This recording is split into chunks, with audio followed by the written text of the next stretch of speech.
Hello everyone, I'm very glad that you listened to my story. Please give me a follow and like the video if you enjoyed it. Feel free to comment and provide feedback so I can improve the sound quality. Yes, I will now continue the unfinished story. Chapter 25, Great Fortune, God Soul Canon. Li Tianming tumbled downwards after being sucked in by the black vortex. Where am I? He immediately scrambled to his feet to find himself inside a chamber. The chamber was surrounded on four sides by black walls, while the stone ground was also particularly sturdy. However, the ceiling had a bronze passageway. It was likely to be the well. I should be below the well. Li Tianming examined his surroundings. He found a grand total of 2 items in the hidden chamber. One was the mana that had fallen in with him, while the other seemed to be a sphere made of flawless white jade, giving off luminescence. It was thanks to the sphere that the chamber wasn't cast in complete darkness. Know what this is?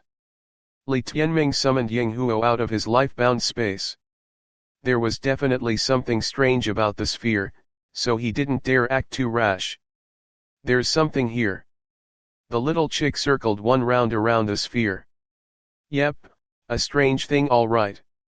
Hand me the mana, I'm itching to get on with it. Right here. Where else? Your father's still outside. Who knows if they'll start coming in later. The little chick rolled its eyes. The process of mana refinement would primarily be executed by the life-bound beast. During the process, Li Tianming only had to stand guard.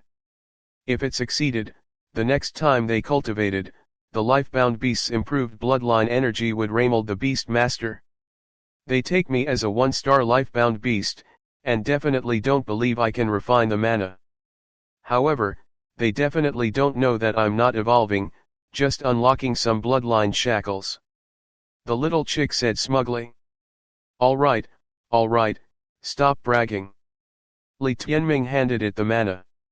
He heard that there were many variables that cropped up in refining mana, and the help of seniors in refining it was almost always a given. There were many incidents of failure throughout history, and some even resulted in death. As a rule of thumb, the younger generation would never try to do it alone. However, Li Tianming was not worried for this eternal infernal phoenix. The little chick was as excited as a child getting their favorite toy. Well, examine the sphere first. I'll start if there's nothing else. Li Tianming also couldn't wait and started to examine the sphere impatiently. The well uses that mana as a key. If there's only this white jade sphere inside, its value must be several times the mana, Li Tianming mused. Well, that's going to depend on whether you're fated with it. Li Tianming nodded. He mentally prepared himself as he reached out to the sphere. It was cool to the touch, but he didn't feel any sense of rejection. He raised the sphere to eye level. It was flawless without any markings, no matter what angle he inspected it from. It only seemed to be an ordinary jade without any oddities. Then, an eye appeared on the sphere without warning, gazing at him. Li Tianming immediately felt the world spinning and melting away, leaving him dizzy. In the next instant, he was transported to a world filled with only white light. Innumerable people seemed to be talking around him from all directions. Of within the Wonder Sky realm, I reign as absolute sovereign, from within the great unknown, hereward I beckon you forth. A voice suddenly boomed out and filled the world, each word thundering in Li Tianming's mind. There were 2 pieces of info implicit in this message. First, the message itself definitely came from the owner of the sphere. He called himself the absolute sovereign of the Wonder Sky realm. Unfortunately, Li Tianming had never heard of that place. The second portion was more incoherent. What did he mean he had beckoned Li Tianming forth from within the great unknown? He had come for clear spirit grass, then had come to know of the mana through Zhang feeling. He found out about the well through his black arm. How was he led here in any way? Young man, when you cultivate God Soul Canon to the level of Sky Polarity I, the spirit core shall truly open. The path to the Wonder Sky realm shall be established, and you may seek my legacy there you would. And there it was, another bamboozling string of words. However, he guessed the spirit core referred to the sphere and the eye on it. Suddenly, a golden mist coalesced in front of him, which reformed into golden words. First stage of God Soul Canon, the bewildering eye. Li Tianming read out loud. The golden script was too long and complex, but every word he recited was indelibly etched into his mind, never to be forgotten. It took him a minute to parse through it all. When the bewildering eye is mastered, the God Soul Canon's second stage can be learnt. Li Tianming was still confused, and when he shook his head to clear it, he realized that white world was gone. He was back in the hidden chamber with the white jade sphere, but the eye from before was gone. Yang Huo stared at him. What happened? Why did you suddenly start reciting some scripture? Li Tianming took a while to respond. He examined the white sphere for a long while. Its glow was starting to dim, but nothing he did elicited any further reaction. The inheritance had ended, and perhaps only when Li Tianming made some accomplishments in the God Soul Canon would there be a reaction. Do you know somewhere called the Wonder Sky Realm? Nope.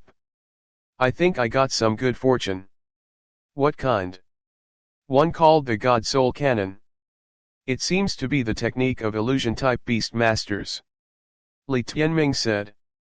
Illusion-type life-bound beasts were a rare breed, all of high rank. Supposedly, Lu Qing was one of those rare Beastmasters who possessed one. These abilities to cast illusions were impossible to guard against, and in battle, they could be used to confuse the opponent or even take control of them. Well, then try it.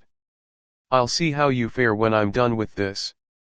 The mana refining had already started, but the process still needed some time. Since it was going to take a while, Li Tianming took a seat, planning to examine the God Soul Canon's first stage, Bewildering Eye. This is a technique, not a battle art. Illusion-type Beastmasters also had their own illusion-type battle arts, but the God Soul Canon wasn't one of them. Illusion-type battle arts were based on the foundation of being an illusion-type Beastmaster to use, and ordinary people couldn't use it. The God Soul Canon worked by transfiguring the eye to make one become an illusionary-type Beastmaster. Such outrageous techniques would be called secret techniques. Techniques had two kinds. Apart from secret techniques, there were the more standard cultivation techniques like the Dark Gold Technique and Eternal Infernal Codex. Cultivation techniques help convert the spiritual energy of heaven and earth into beast key, make breakthroughs, form the spirit source and so on. It was the fundamentals, even more important than battle arts. Li Tianming had heard of some specially created secret techniques that could be added onto the base system of cultivation techniques. Today, Li Tianming found one that didn't conflict with the Eternal Infernal Phoenix at all, the God Soul Canon. He began to practice it. Scary, scary. The idea is to establish illusion-type spirit veins in the eye to let beast ki flow through. They're tiny and they need to cover the whole eye. A slight failure could very well lead to your eye being kaput. The bewildering eye needs you to establish a whole 81 illusion-type spirit veins in an eye. This kind of thing that needs such delicate work is very dangerous. Those without special eyes basically have no chance of mastering it. But success would lead to the eye becoming a bewildering eye. It can still cast illusionary effects even if you're not an illusion-type Beastmaster. It may even be stronger than one. It's already so complicated. I wonder what stage the Sky Polarity Eye that can make the Spirit Core open the Wonder Sky Realm is. Li Tianming had a premonition that this was a huge windfall. If he could master it well, it would lead to untold benefits. I wonder how it compares to my Saint Beast War Soul. His sixth sense told him the Spirit Core wasn't worth any less. From within the great unknown, Li Tianming felt so many things still felt unknown and mysterious to him. His meeting with Zhang Feeling felt like one of them. He really did have some belief that he had obtained the Spirit Core not just through luck, but also through its owner's beckoning. Let's begin. Chapter 26, Back to Flame Haven. The first step of Bewildering Eye was to establish 81 illusion-type spirit veins in the eyes. Each had their own unique shape and would crisscross with the others. The order and speed of establishment was mightily important. Li Tianming failed the moment he started on the first. Blood began leaking the moment beast key poured into the eyeball, bringing unspeakable pain. Was this even made for humans? Li Tianming couldn't help being suspicious. Bewildering Eye had over 10,000 words to its technique, but the first line alone had left him like this. He might as well just give up on the rest. His right eye was in incredible pain and wouldn't be able to withstand a second try. If he forced it, only blindness would follow. Even with his decent toughness, he had nearly lost his right eye and his entire body was shivering in pain. Li Tianming realized it wasn't him not being hard-working enough, but just a matter of lacking talent. Why did the Spirit Core's owner believe he could succeed his legacy and lure him here? And here I was, thinking I had picked up some super-duper badass technique. Li Tianming was a little gloomy, but at that moment, he caught sight his bandaged left arm. How did I forget about that eye? His original eyes might be talentless, but that eye on the black arm was miraculous. It could see clearly in the murky depths of the lake, which meant that that eye may have been the specific thing that was beckoned forth from within the unknown. He immediately went ahead with attempting the method to run beast key through his third eye. He had exercised his full caution, but the result left him questioning his worldview. I guess hard work is a joke in the face of absolute talent after all. This technique, which his original eyes had failed utterly at, had succeeded with absurd ease when it came to his third eye. He hadn't even familiarized himself with the latter portions, but the process went smoothly without a hitch. He had the feeling even if he closed his eyes while doing it, nothing would go wrong. And thus, the process finished. Li Tianming looked at that eye and could clearly make out the spirit vein slowly forming. Just like a human body, the eye now had its personal cultivation system. Li Tianming's body had 6 beast veins opened, while this tiny eye had 81 spirit veins. Despite their little size, however, their strength and intricacy was nothing to sneeze at. The eye had been completely transfigured, the effect like giving a strong man a sharp weapon. The analogy was apt, as Li Tianming's 2 original eyes were like babies. Giving it a supreme-grade bestial weapon wasn't going to accomplish much. The third eye, however, was a strong man that had been bestowed a weapon and cultivation techniques. This combination would only get stronger and stronger. Now that the spirit veins had been established, the next step was its cultivation. The properties of the bewildering eye would be adhered to it bit by bit. The power would be unleashed through eyesight as a medium to affect the enemy. This left arm really is outrageous. He had made some mistakes just now during the spirit vein establishment, which had hurt the eye, but he had felt it quickly recover from it, proof of its outstanding regenerative capabilities. It really does feel like I'm starting to collect quite a few enigmas. Primordial chaos beasts, the black arm and now this spirit core.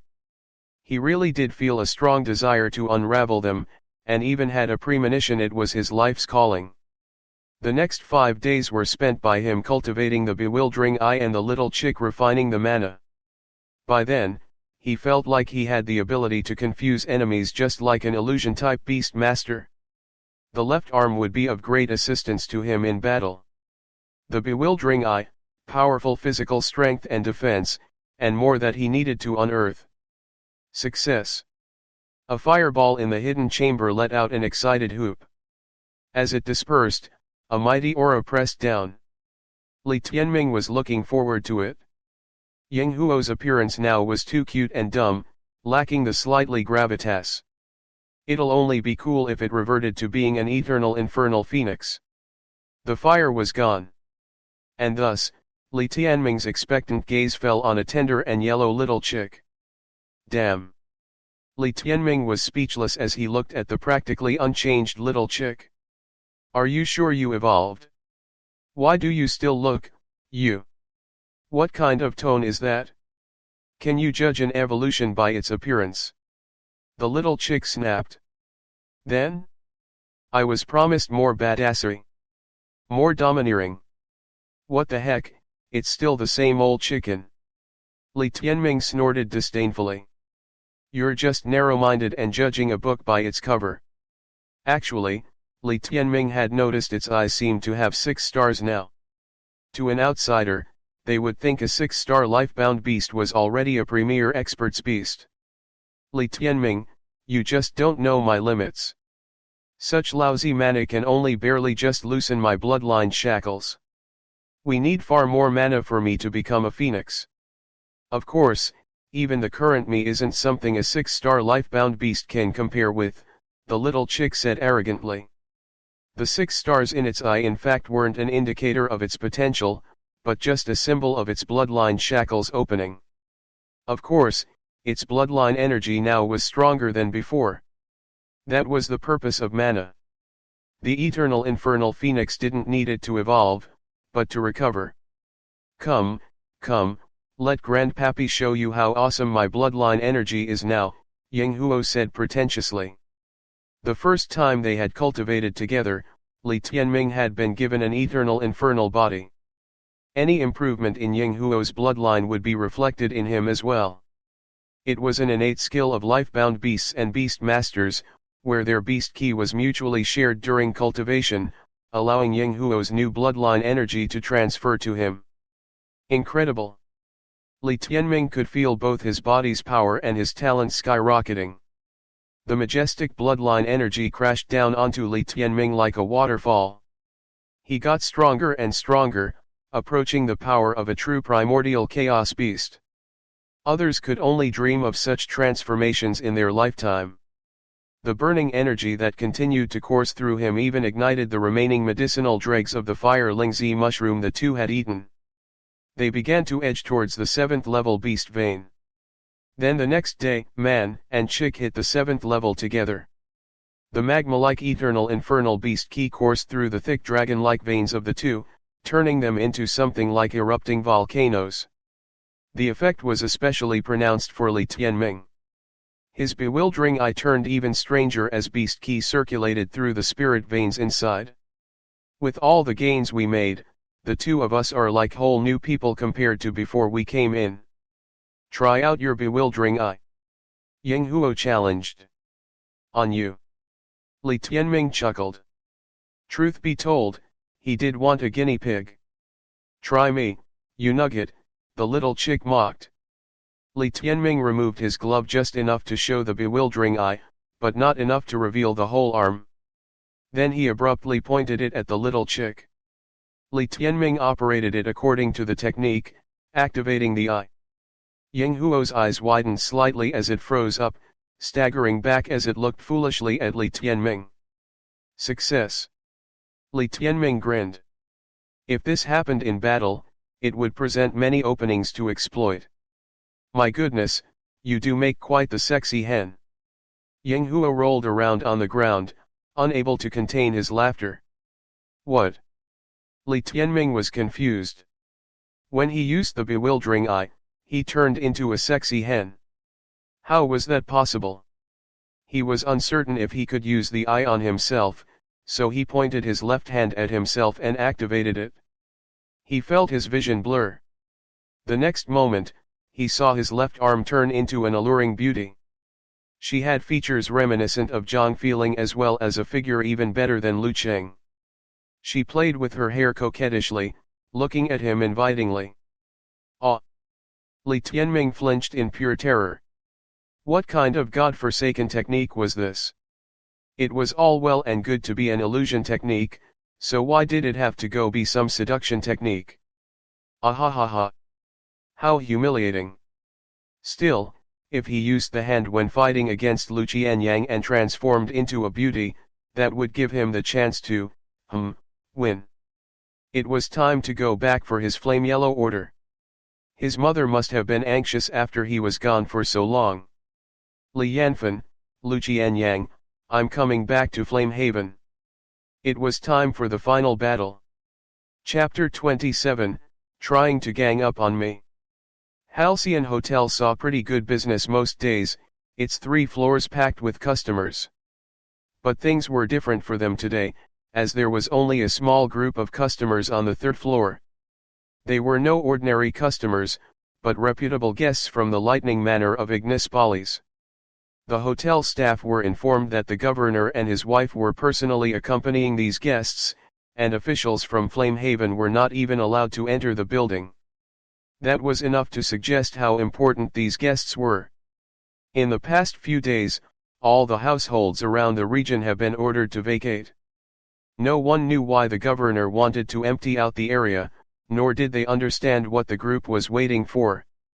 A curious crowd had gathered a few hundred meters away from the hotel, interested to see what would unfold in the coming days.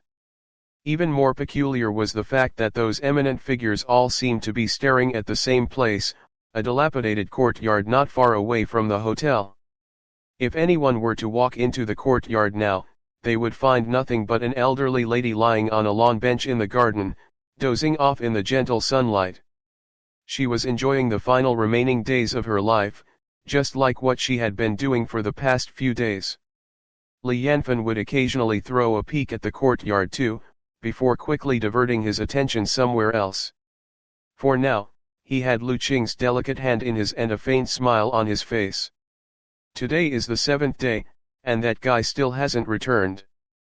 Did he die in Red Twill Mountain? Lu Qianyang was seated at one side, more agitated than ever. He still retained part of his strength from 3 years ago, so it's quite unlikely he'd die there. Zhang Yilin, the girl that got defeated by Li Tianming back in the mountain, was seated beside Lu Qianyang. In fact, all 7 Lightning Manor contestants were seated together. True to their roots, every single one of them had a gallant look. At one side, the 2 local talents, Li Zifeng and Li Suejiao, could only hide in one corner, their abilities paling in comparison with the 7. Other than the 7 youths, their parents and guardians were there as well. They had a sour look, considering that they have been doing nothing but looking at the old lady snooze in her lawn chair for 7 days. Li Tianming is not back yet. Could it be that his life-bound beast managed to refine the mana? Zhang Zixuan mumbled anxiously. We have ruled out that possibility. The life-bound beast he obtained using a blood pact is just 1 star. The blood flowing in an 1-star life-bound beast is way too feeble to handle the strength of the mana. Let alone the fact that he has no seniors there to help him regulate this power. Even if Li Tianming could fight, it's totally because of his past experiences with his previous life-bound beast. The other youths chattered on. The 4 of them have never seen Li Tianming before, but they heard enough from the rest of the group. The only thing we have to deal with is the jade pendant. At least we know the governor won't be helping him. Zhang Yilin stated. I don't understand, why would Princess Jing give him, a useless piece of trash who can't go past the beast vein stage, her personal jade pendant? Lu Qianyang spat. He hated Li Tianming for taking away the mana that was rightfully his. To think that back at Zephyr Tower, he barely gave a hoot about Li Tianming, but now that pest was back to give him such a headache. We have already received approval from Lightning Manor. The moment Li Tianming returns, the first one who takes him down gets the mana. As long as us parents do not get involved and all the fighting is done by the young ones, the manor will help us settle Princess Jing's side. After all, it was the Lightning Manor that found the mana first, and if Li Tianming wanted to take it, he'd better fight for it. Surely the princess can't complain if our kids take the mana from Li Tianming by defeating him. Don't overestimate Li Tianming. If he really had connections with Princess Jing, he won't end up like a cripple in the first place, Zhang Zixuan scoffed. At those words, Li Zifeng and Li Suejiao couldn't help but shake their heads. It was a cruel world for those who were abandoned. While the youths from Lightning Manor were discussing what to do with Li Tianming, his own father had no reaction and was instead all lovey-dovey with his new wife. Our only worry now is if this guy took the mana and went to find Princess Jing instead. Then all our waiting will be in vain. Zhang Zixuan said. That's not possible. Lu Qianyang shook his head. Why? Firstly, he is a filial son. And secondly, he wanted the Flame Yellow Order to return to Flame Yellow Science Institute, in order to take revenge on Brother Ting. Huh. The 7 youths stared at each, before bursting into laughter unanimously. Revenge? On Brother Ting? Ha ha. Why doesn't he take a good look in the mirror to see that stupid face of his? Even 3 years ago, he was nothing compared to Brother Ting. Help, I'm laughing so hard right now. Amongst all the laughter, Zhang Chong suddenly stood up, a smile creeping up his face. The rest followed his line of sight and found a youth walking towards the hotel. He seemed to be a well-educated person, his look gracious and amiable. Perhaps the most special thing about him was the little chick chattering away on his shoulder. His life-bound beast has not evolved. The group came to a quick conclusion. That means the mana had to still be with him. Their wait wasn't fruitless. The Lightning Manor's new rule was that whoever that snatched the mana from Li Tianming would be its owner. It also meant Li Tianming's appearance was the signal for the battle to begin. Look at that, the mana must be there. From afar they could see a bulge in Li Tianming's clothes. Little did they know that that was the spirit core he had obtained in the well. What are you waiting for? Go. Zhang Tao stared at his own daughter. He didn't want her to miss this chance. Before he could finish his sentence, the 7 youths had leapt off the 3rd story of the hotel. They needed to fight Li Tianming together, but deep down inside they knew only one person would get to keep the mana. A battle was about to begin.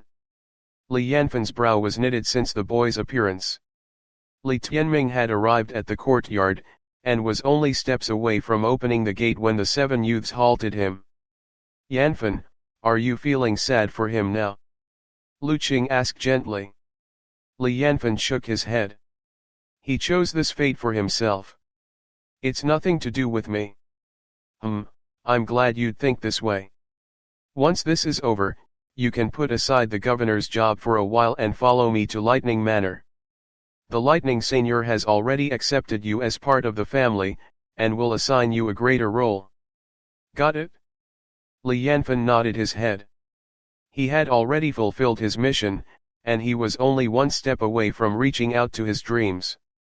He would make sure of that, even if it means sacrificing his own son. Li Tianming had seen the people on the 3rd floor of Halcyon Hotel long ago. All of them, his own father included, had a hawkish stance. He knew I'd be back, so he's here to stop me, and help the outsiders to get the mana.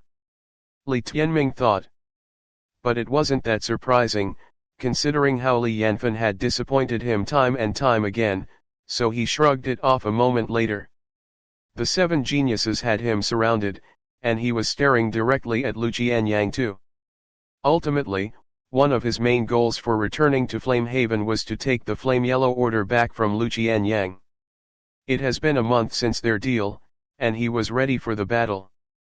The lightning bolt cheetah between Lu Qianyang's legs growled threateningly from its impatience, an action immediately mirrored by the 6 other beasts a second later. It was stated clearly in Flammehaven's laws that life-bound beasts were not allowed to battle inside the city. Therefore, the noises from the life-bound beasts had attracted many residents to peek from a distance. Coupled with those curious about the governor's reallocation order a few days back, a crowd had already gathered, ready for a good show. Even more would join them later, which was a good thing for Li Tianming. On the day of the selection, he had failed to properly prove himself.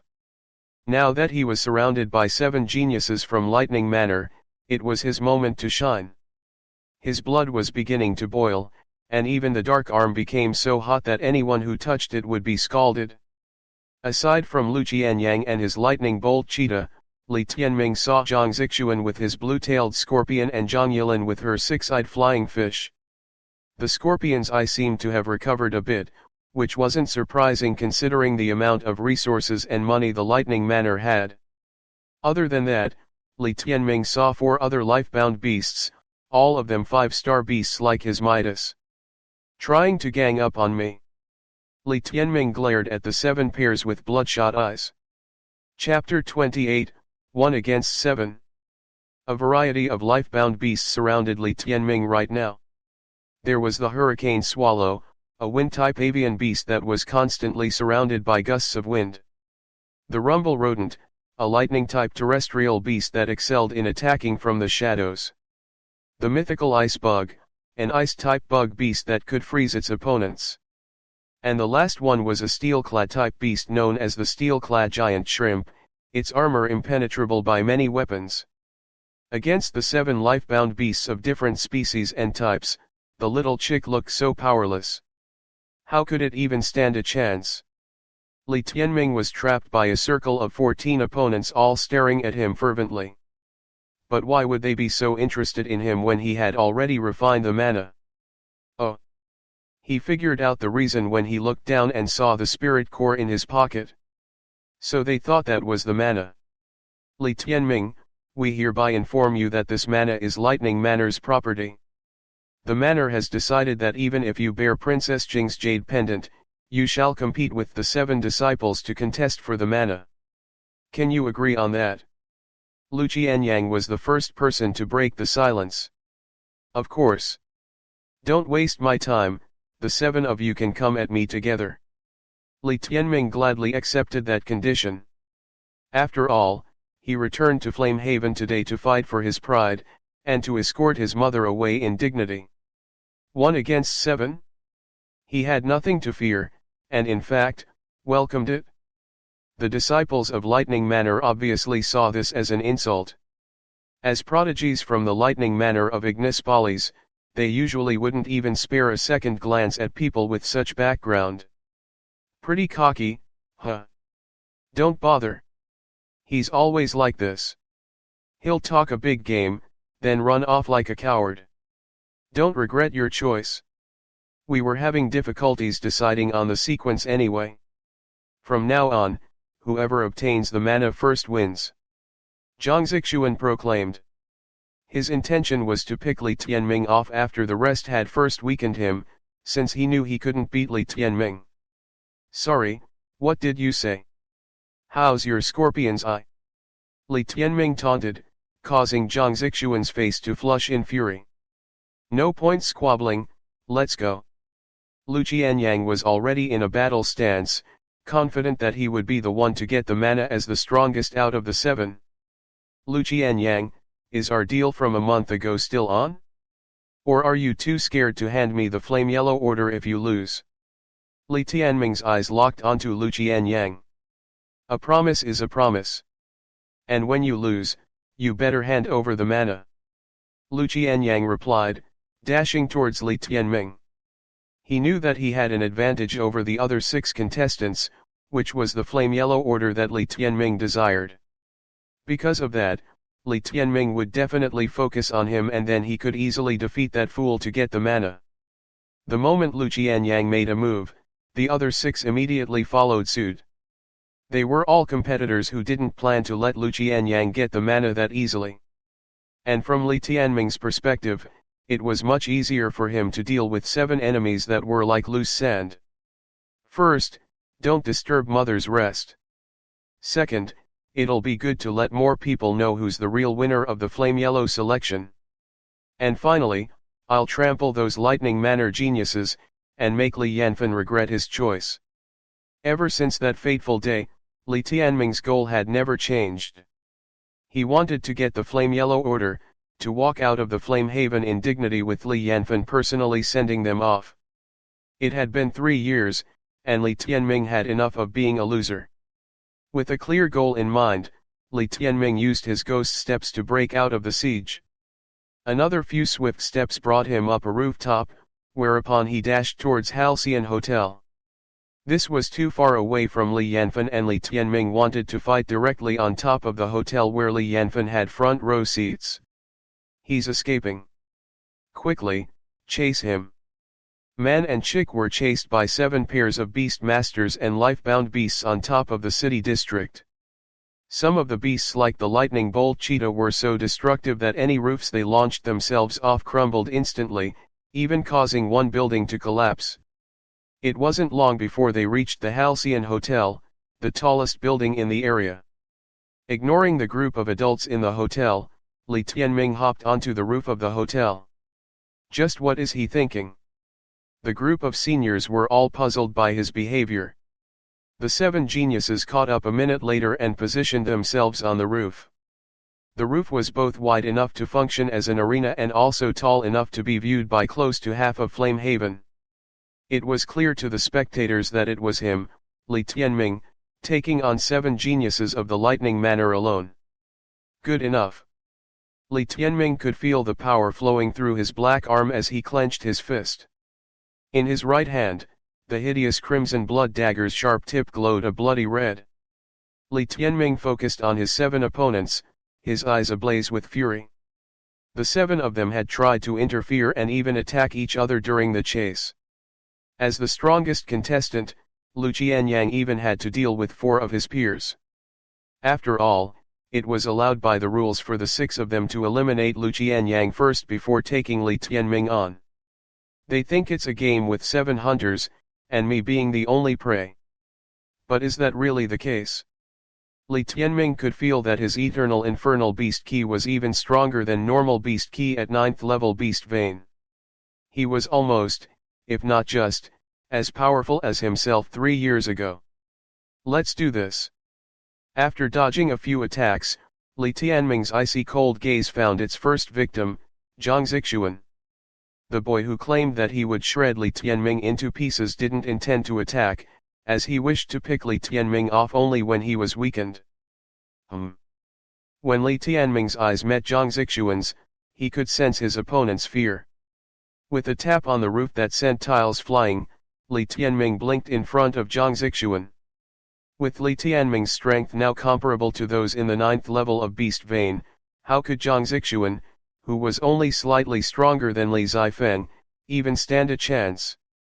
Vush! Zhang Zixuan, you're first. Zhang Zixuan broke out into cold sweat as he saw the punch thrown towards his face. Before he could even dodge, Li Tianming's fist had already found his face. Wham! Zhang Zixuan's nose sank into his face, and blood splattered all over the place. That was the first scream that would be heard from the roofs of Halcyon Hotel today. The seniors on level 3 first saw Zhang Zixuan falling off the building with blood trailing from his nose, followed by a furious little chick piercing the blue-tailed scorpion's armor in a scarlet ray of light.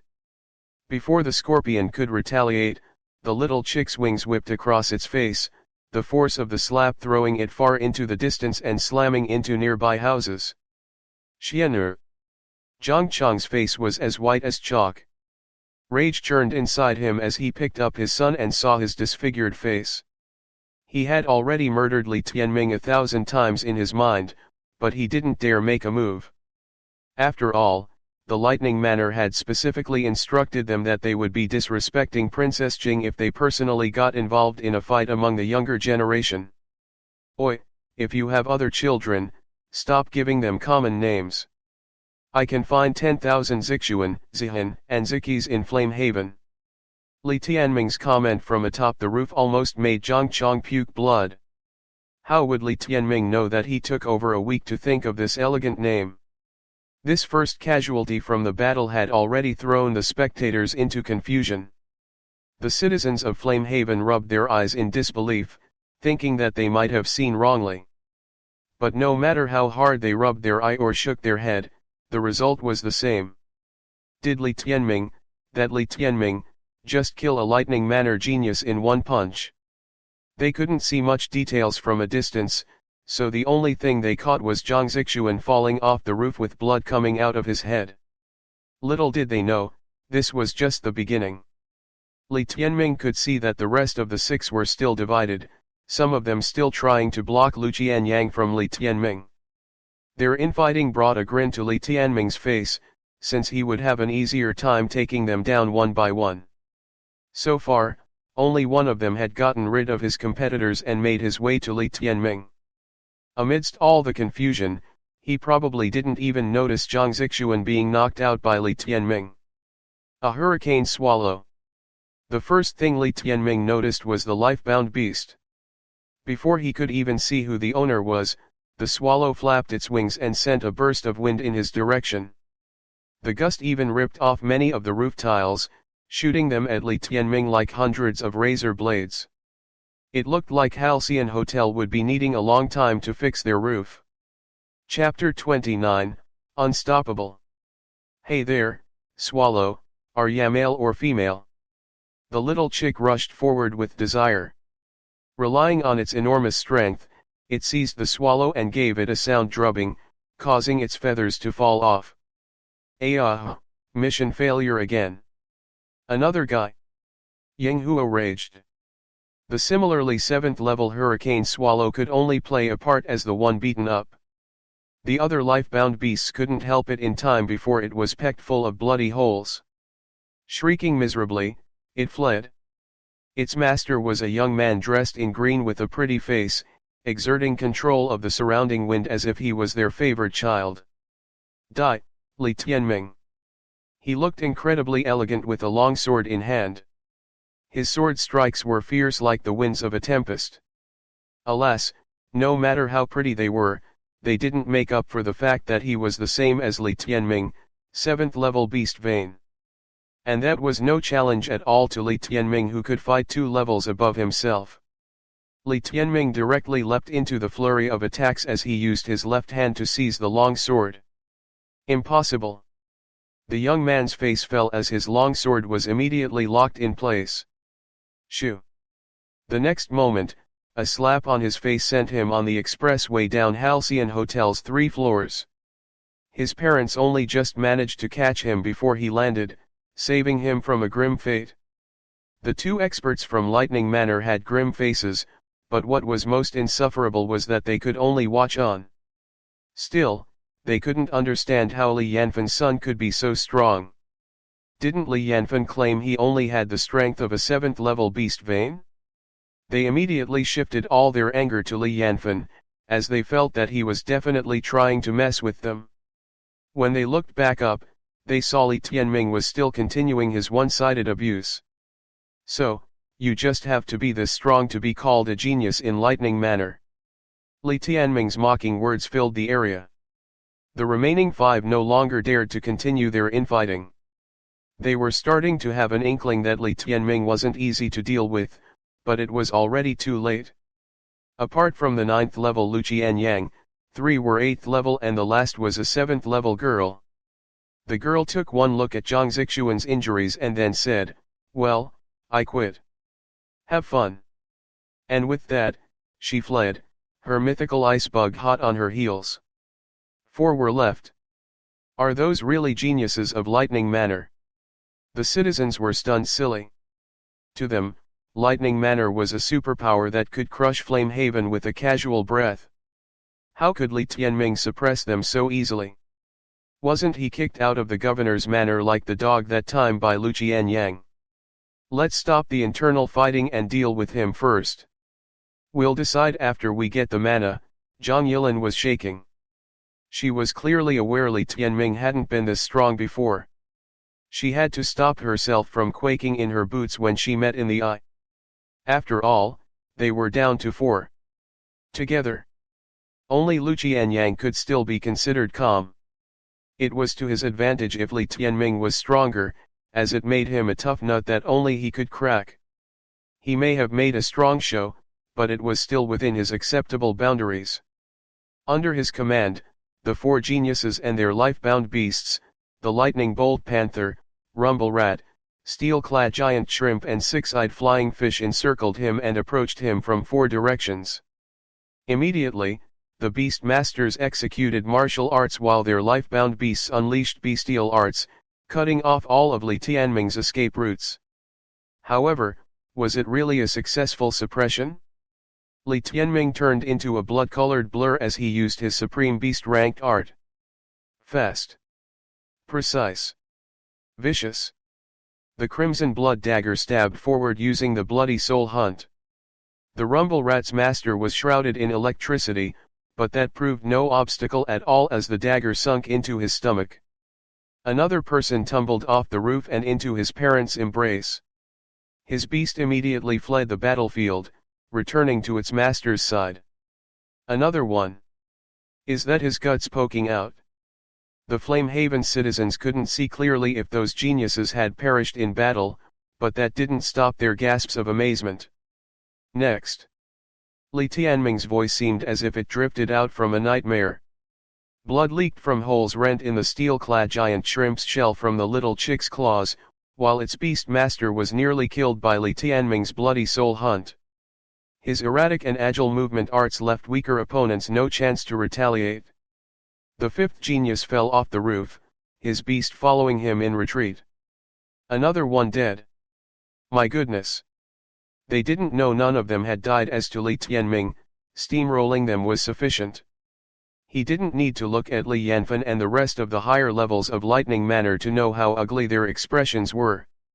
Ugly at how strong he was. In the blink of an eye, 7 had been reduced to Zhang Yilin and Lu Qianyang. I surrender.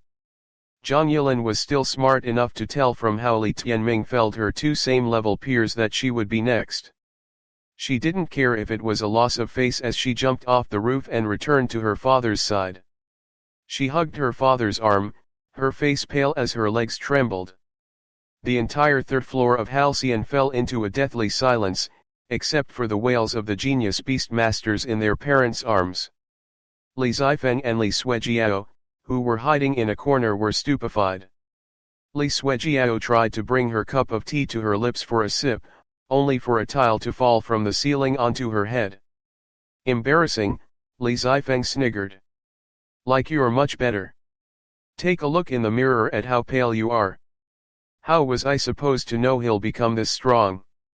Do you think Dad's words, that he's stuck in beast vein for life, are true? He no longer put much stock in those words when he saw Li Tianming's performance. The members of Lightning Manor also had rather ashen faces. They had expected taking the mana from Li Tianming to be like taking candy from a baby, and the main event to be the internal conflict after. However, reality had given them a slap on the face. Li Tianming had gone on to solo 7 by himself. 4 had suffered humiliating defeats, 2 had conceded, and only Lu Qianyang was left. Brother Feng, what's going on? Even Lu Qing was confused. She had come to Flamehaven believing everything was all according to plan, only for some minor character to wreck her plans again and again. Now, she was also rather worried for Lu Qianyang. Relax. Li Tianming is older, and did once hit Spirit Source. He also has abundant battle experience and a lot of combat techniques. A slightly spectacular final stand is ordinary. However, have faith in Qianyang. He's a bona fide 9th level beast vein stage. As for Li Tianming, every bit of strength he uses will never recover. Li Yanfen was the calmest present. Still, Qianyang is going to have to try his best. This battle is also very useful to his long-term growth. Overcoming this difficulty and obtaining the mana will make his prospects limitless, Li Yanfen continued. Still, his words didn't stop Lu Qing from looking at the roof anxiously. On the roof, Li Tianming was facing off against Lu Qianyang under the watchful gazes of tens of thousands people. This was the stage he wanted, and he was now the main topic of conversation for half of Flamehaven. From now on, no one would ever say he had challenged Lu Qianyang a month ago only for face. He had used his actions to shut them up. However, Li Tianming wasn't done yet. To him, 7 Lightning Manor geniuses were just the warm-up. Lu Qianyang carried himself with a confidence similar to Lin Xiaoting as he rode the lightning bolt cheetah, as if he were the master of all life. Looking disdainfully at Li Tianming, let me be blunt. The mana is useless to you, and even if you get the Flame Yellow Order, the Flame Yellow Science Institute will never give you entry.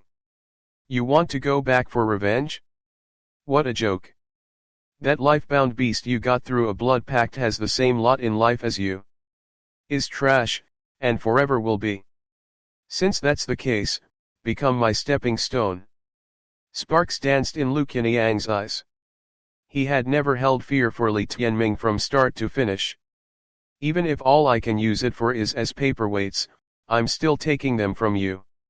Li Tianming chuckled, but the fire in his eyes told a different story. Anyone can talk big, like you from 3 years ago. Unfortunately, you're destined to be a cripple. It's only through crushing you that I can make you despair and return to your rightful place as a street rat. Li Tianming drew his weapon. Li Tianming frowned when he saw the weapon, as he could tell this bestial weapon was different from usual. Bestial weapons were crafted with spirit ores with heavenly patterns as their base. They were further strengthened by adding elements such as spirit fire and spirit wind, as well as life-bound beast blood. There were many types, ranging from offensive, defensive, movement, support and so on. Bestial weapons were split into 10 grades, from grade 1 to grade 10, based on their quality. Li Tianming's Crimson Blood Dagger was a grade 2 weapon, which was already rather precious. There were quite a number of orange heavenly patterns on it, proving that a variety of orange heavenly pattern ores had been used in its forging.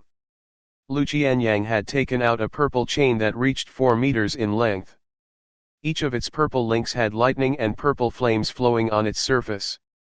This meant that spirit lightning and spirit fire must have been mixed in during its production. The so-called spirit lightning and spirit fire were actually just lightning and fire that had absorbed much spiritual energy and elemental energy, granting them great destructive power. They were called spirit hazards, and wind, water, earth, ice and others were also candidates to obtain heavenly patterns. Only, it wasn't easy to see heavenly patterns on them. Such spirit ores, spirit hazards and spirit herbs were all precious treasures and miracles of the world. Li Tianming noticed some yellow heavenly patterns on the chain, which made it at least a grade 3 bestial weapon. It was quite the accomplishment for a beast vein stage Beastmaster to be capable of using a grade 3 weapon. Li Tianming was definitely stronger than expected. But, after what he had accomplished so far, there was no way Li Tianming would fear him. Chapter 30, Crazed Demon. Li Tianming, be honored that you will be the first person to ever taste the fury of my thunder fire chain. Li Tianming held the recently acquired chain in his hands, staring fervently at Li Tianming. He was the only one in 9th level beast vein here, and he took pride in that talent of his. While the thunder fire chain was looped around his arm for now, it was likely that Li Tianming would be using it as a whip. Considering its capacity to tangle its foes, it was even more deadly than a regular whip. The grade 3 bestial weapon instantly attracted voices of envy and admiration from the audience, with most people suspecting it was too big an advantage for Li Tianming to overcome. Don't think Li Tianming can take this one down. Forget it, his performance today is already quite impressive. Other than that scandal in Ignis Follies, Li Tianming was quite a good student.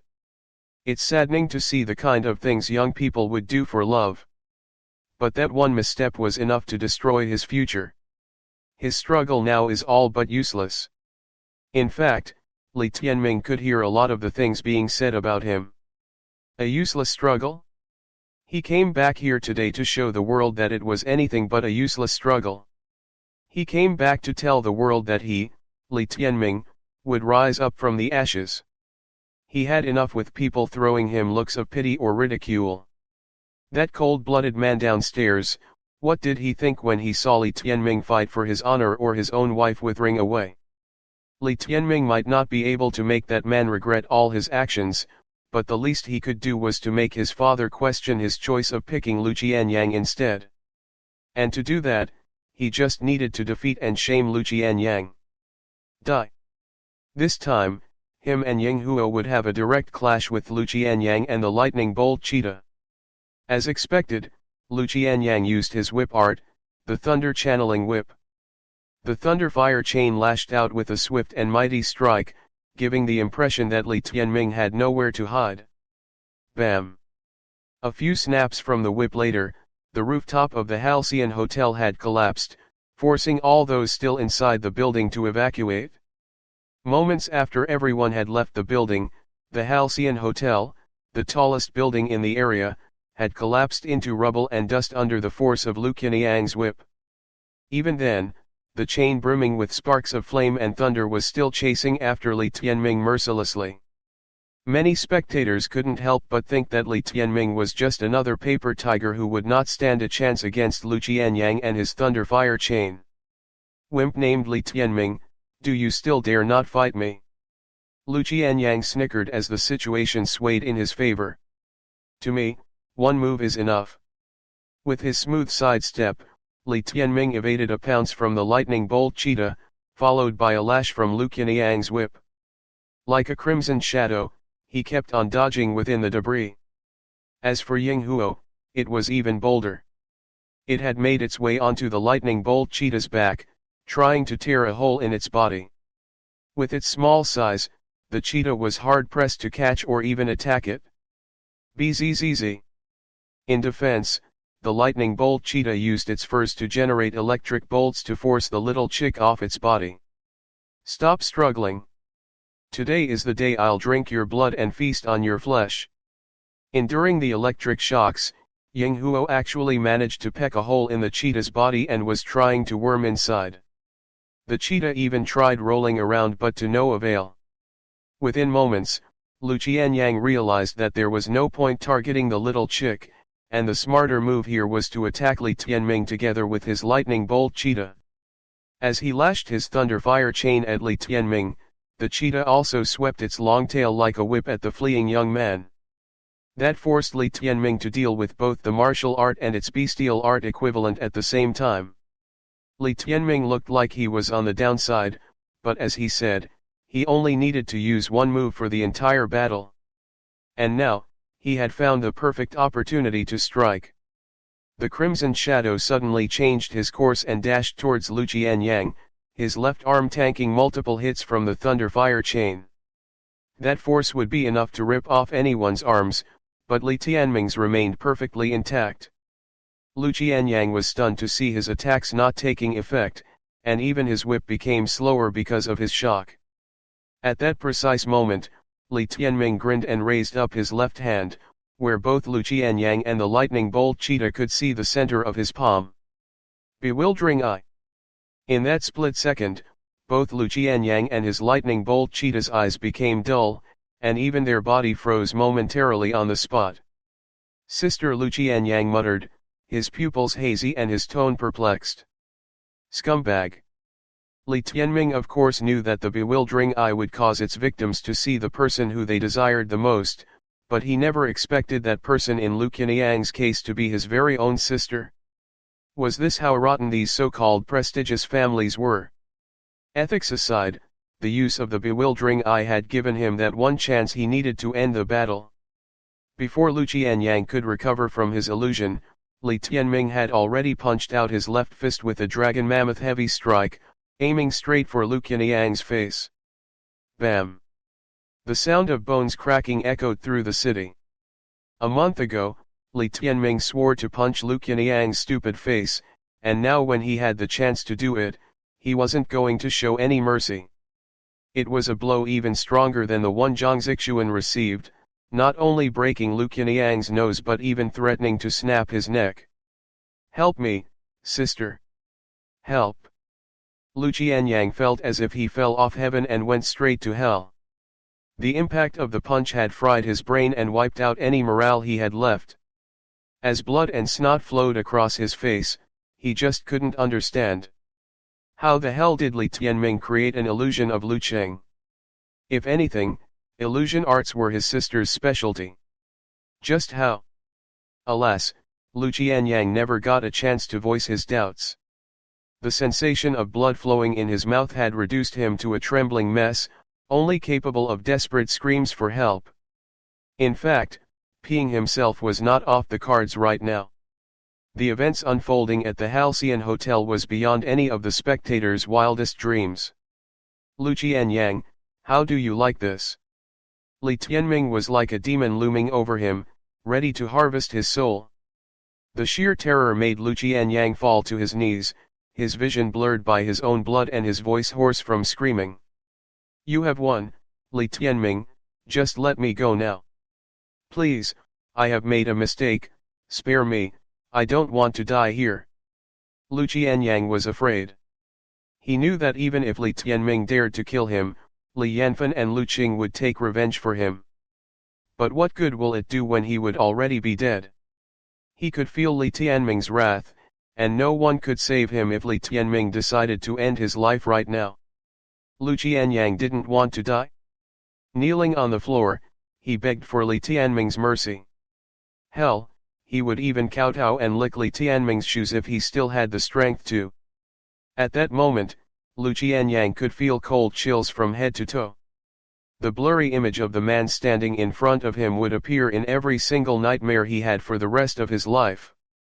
As for the memory of him crushing Li Tianming at Zephyr Square a month ago, it seemed so ephemeral, like a dream. But for him, that dream had ended. No. I beg you, don't kill me. I'm the useless one, I'm worse than an animal, don't kill me please. Lu Qianyang howled while trying to wipe off the blood from his face, not realizing that it just smeared his face even redder. But what if I insist on killing you? That line was enough for Lu Qianyang to let go of his bladder completely, and warm fluid began to trickle down his pants. As for Li Tianming, he had already made his way behind Lu Qianyang. The crimson blood dagger was pressed against Lu Qianyang's neck, ready to slit his throat anytime. On the other side, the little chick also made use of the lightning bolt cheetah's delusions, drilling deep inside the cheetah's body. It was like a woodpecker, pecking on the cheetah's spine and eventually cracking it. The cheetah fell to the floor, unable to even stand up. Still dare to act so cocky in front of Grandpappy Chicken? Next time, I'll peck off your manhood. Having completed its mission, the little chick took to the air valiantly, like the king of all beasts. The battle was over. All that the audience could see now was a struggling Lu Qianyang held by dagger's tip, and a rolling lightning bolt cheetah with a little chick trampling it. It all happened way too fast, and no one, not even Li Yanfen, could understand how Lu Qianyang suddenly got defeated. A dead silence enveloped Flame Haven, broken only occasionally by the jeers of the little chick and Lu Qianyang's cries. Everyone's eyes were glued to Li Tianming and his life-bound beast, still shocked at the results of this battle. For a good minute or so, not a single soul moved. Li Tianming threw a glance at the courtyard. Amidst all the fighting and the commotion, Wei Jing had merely flipped herself on her lawn chair and was still snoozing off. He smiled, thinking of how relaxed Wei Jing must be. What he didn't notice was the tear rolling off her cheek. That tear, however, was a tear of joy. Within this 1 month, Li Tianming had finally proven himself not only to be worthy of the Flame Yellow Order, but also that he was back to take back everything he had lost 3 years ago.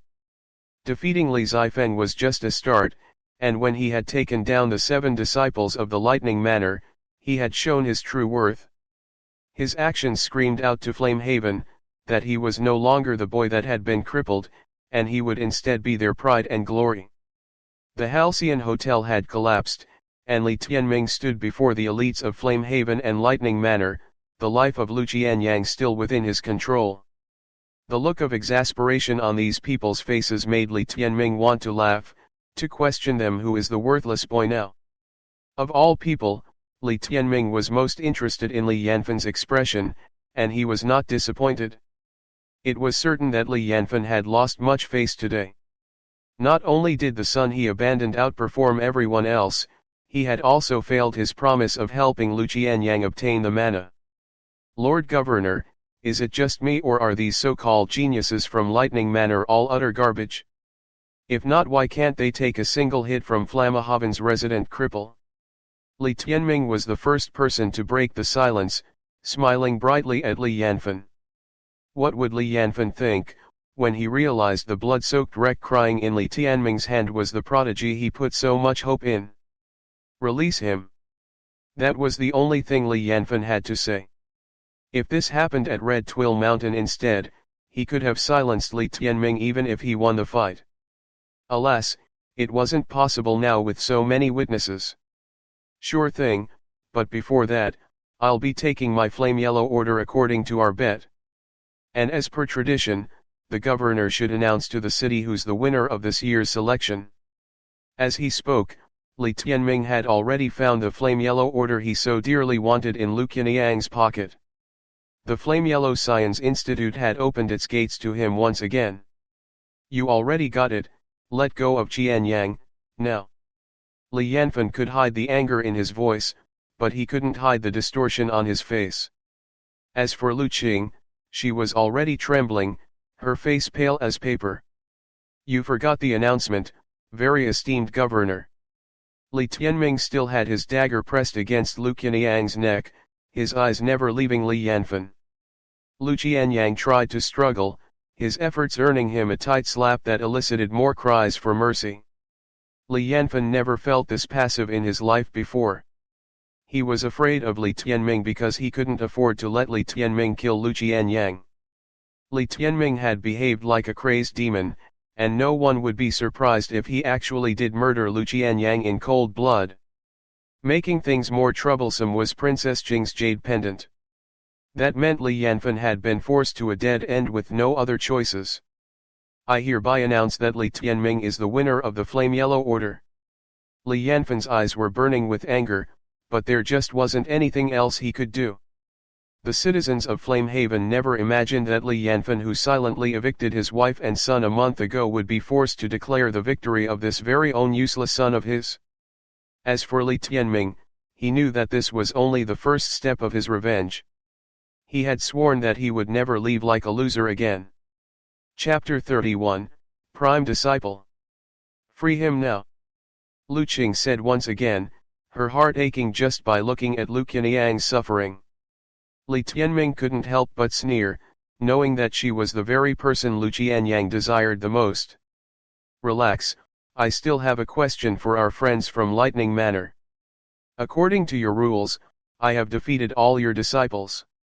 Then do I, a friend of Princess Jing, have ownership of the mana now? Li Tianming really was like a crazed demon, his actions unpredictable. There was no way Li Tianming would lose with Lu Qianyang's life as his bargaining chip, even to those with greater seniority and strength than him. Lu Qing gritted her teeth, I admit the mana is yours. Aha, since you've admitted it, then make sure y'all don't regret this later. You've all lost enough face today. Li Tianming's voice was loud and clear, echoing through the city. That's enough, let go of him. Li Yanfen's patience was at a dangerous level. Li Tianming was right that he had lost enough face today. No, no. Just one more thing, something more personal. Li Tianming grinned. Don't push my limits, Princess Jing can't save you from everything. Li Yanfen threatened, forcing the words out one by one. He wanted to scare Li Tianming using his aura, but Li Tianming wasn't going to succumb to that. Of course not. It is my humble wish that the governor would send the winner of the Flame Yellow Order off just like what you did for previous elections.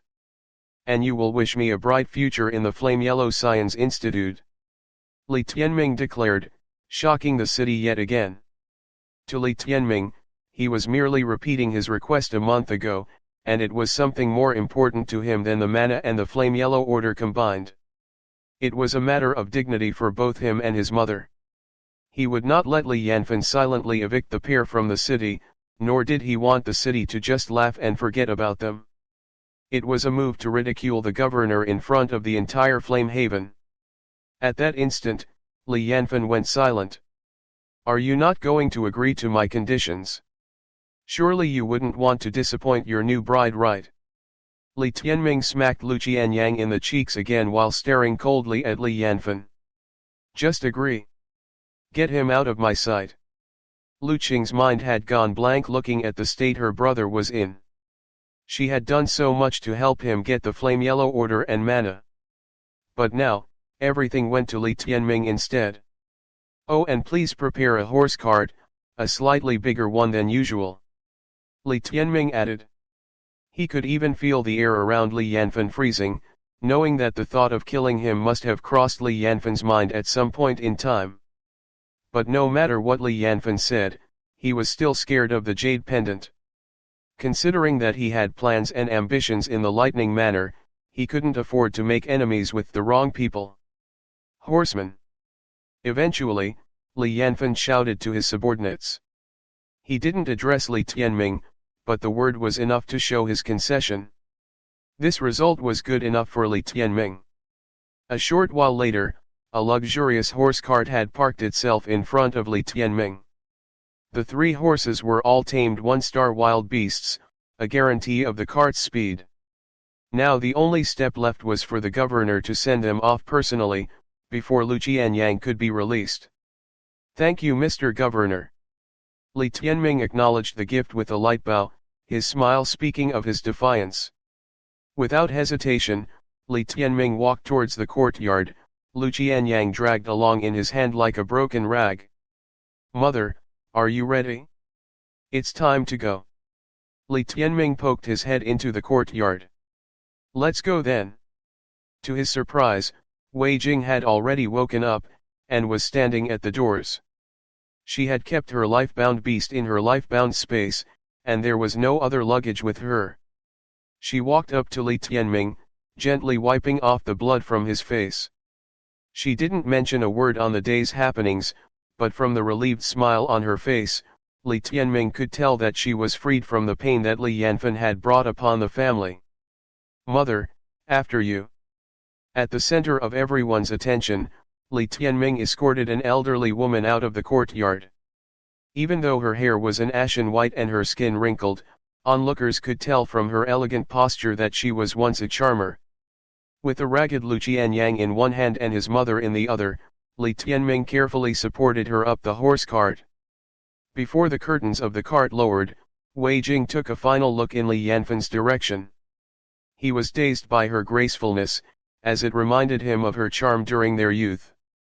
Back then, he often wondered what he had done to deserve this wonderful woman. But now, as she disappeared from sight with a smile still on her face, Li Yanfen couldn't help but feel ashamed. She was as calm and composed as ever, as if Li Yanfen never deserved her in the first place. But she was the one that was sick and dying. Why was it that even when she's leaving the city, she was more dignified than he ever would be?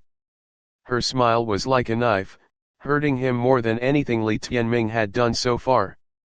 But as the curtain closed completely, he had lost his final chance to question her, and they would never meet again.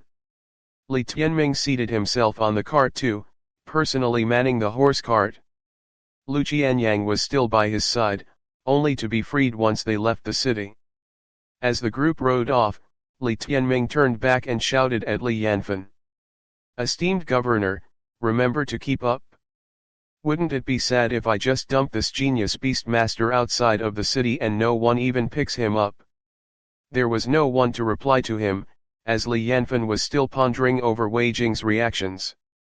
But as Li Tianming rode off into the distance, they had no choice but to run after him in fear of Li Qianyang's safety.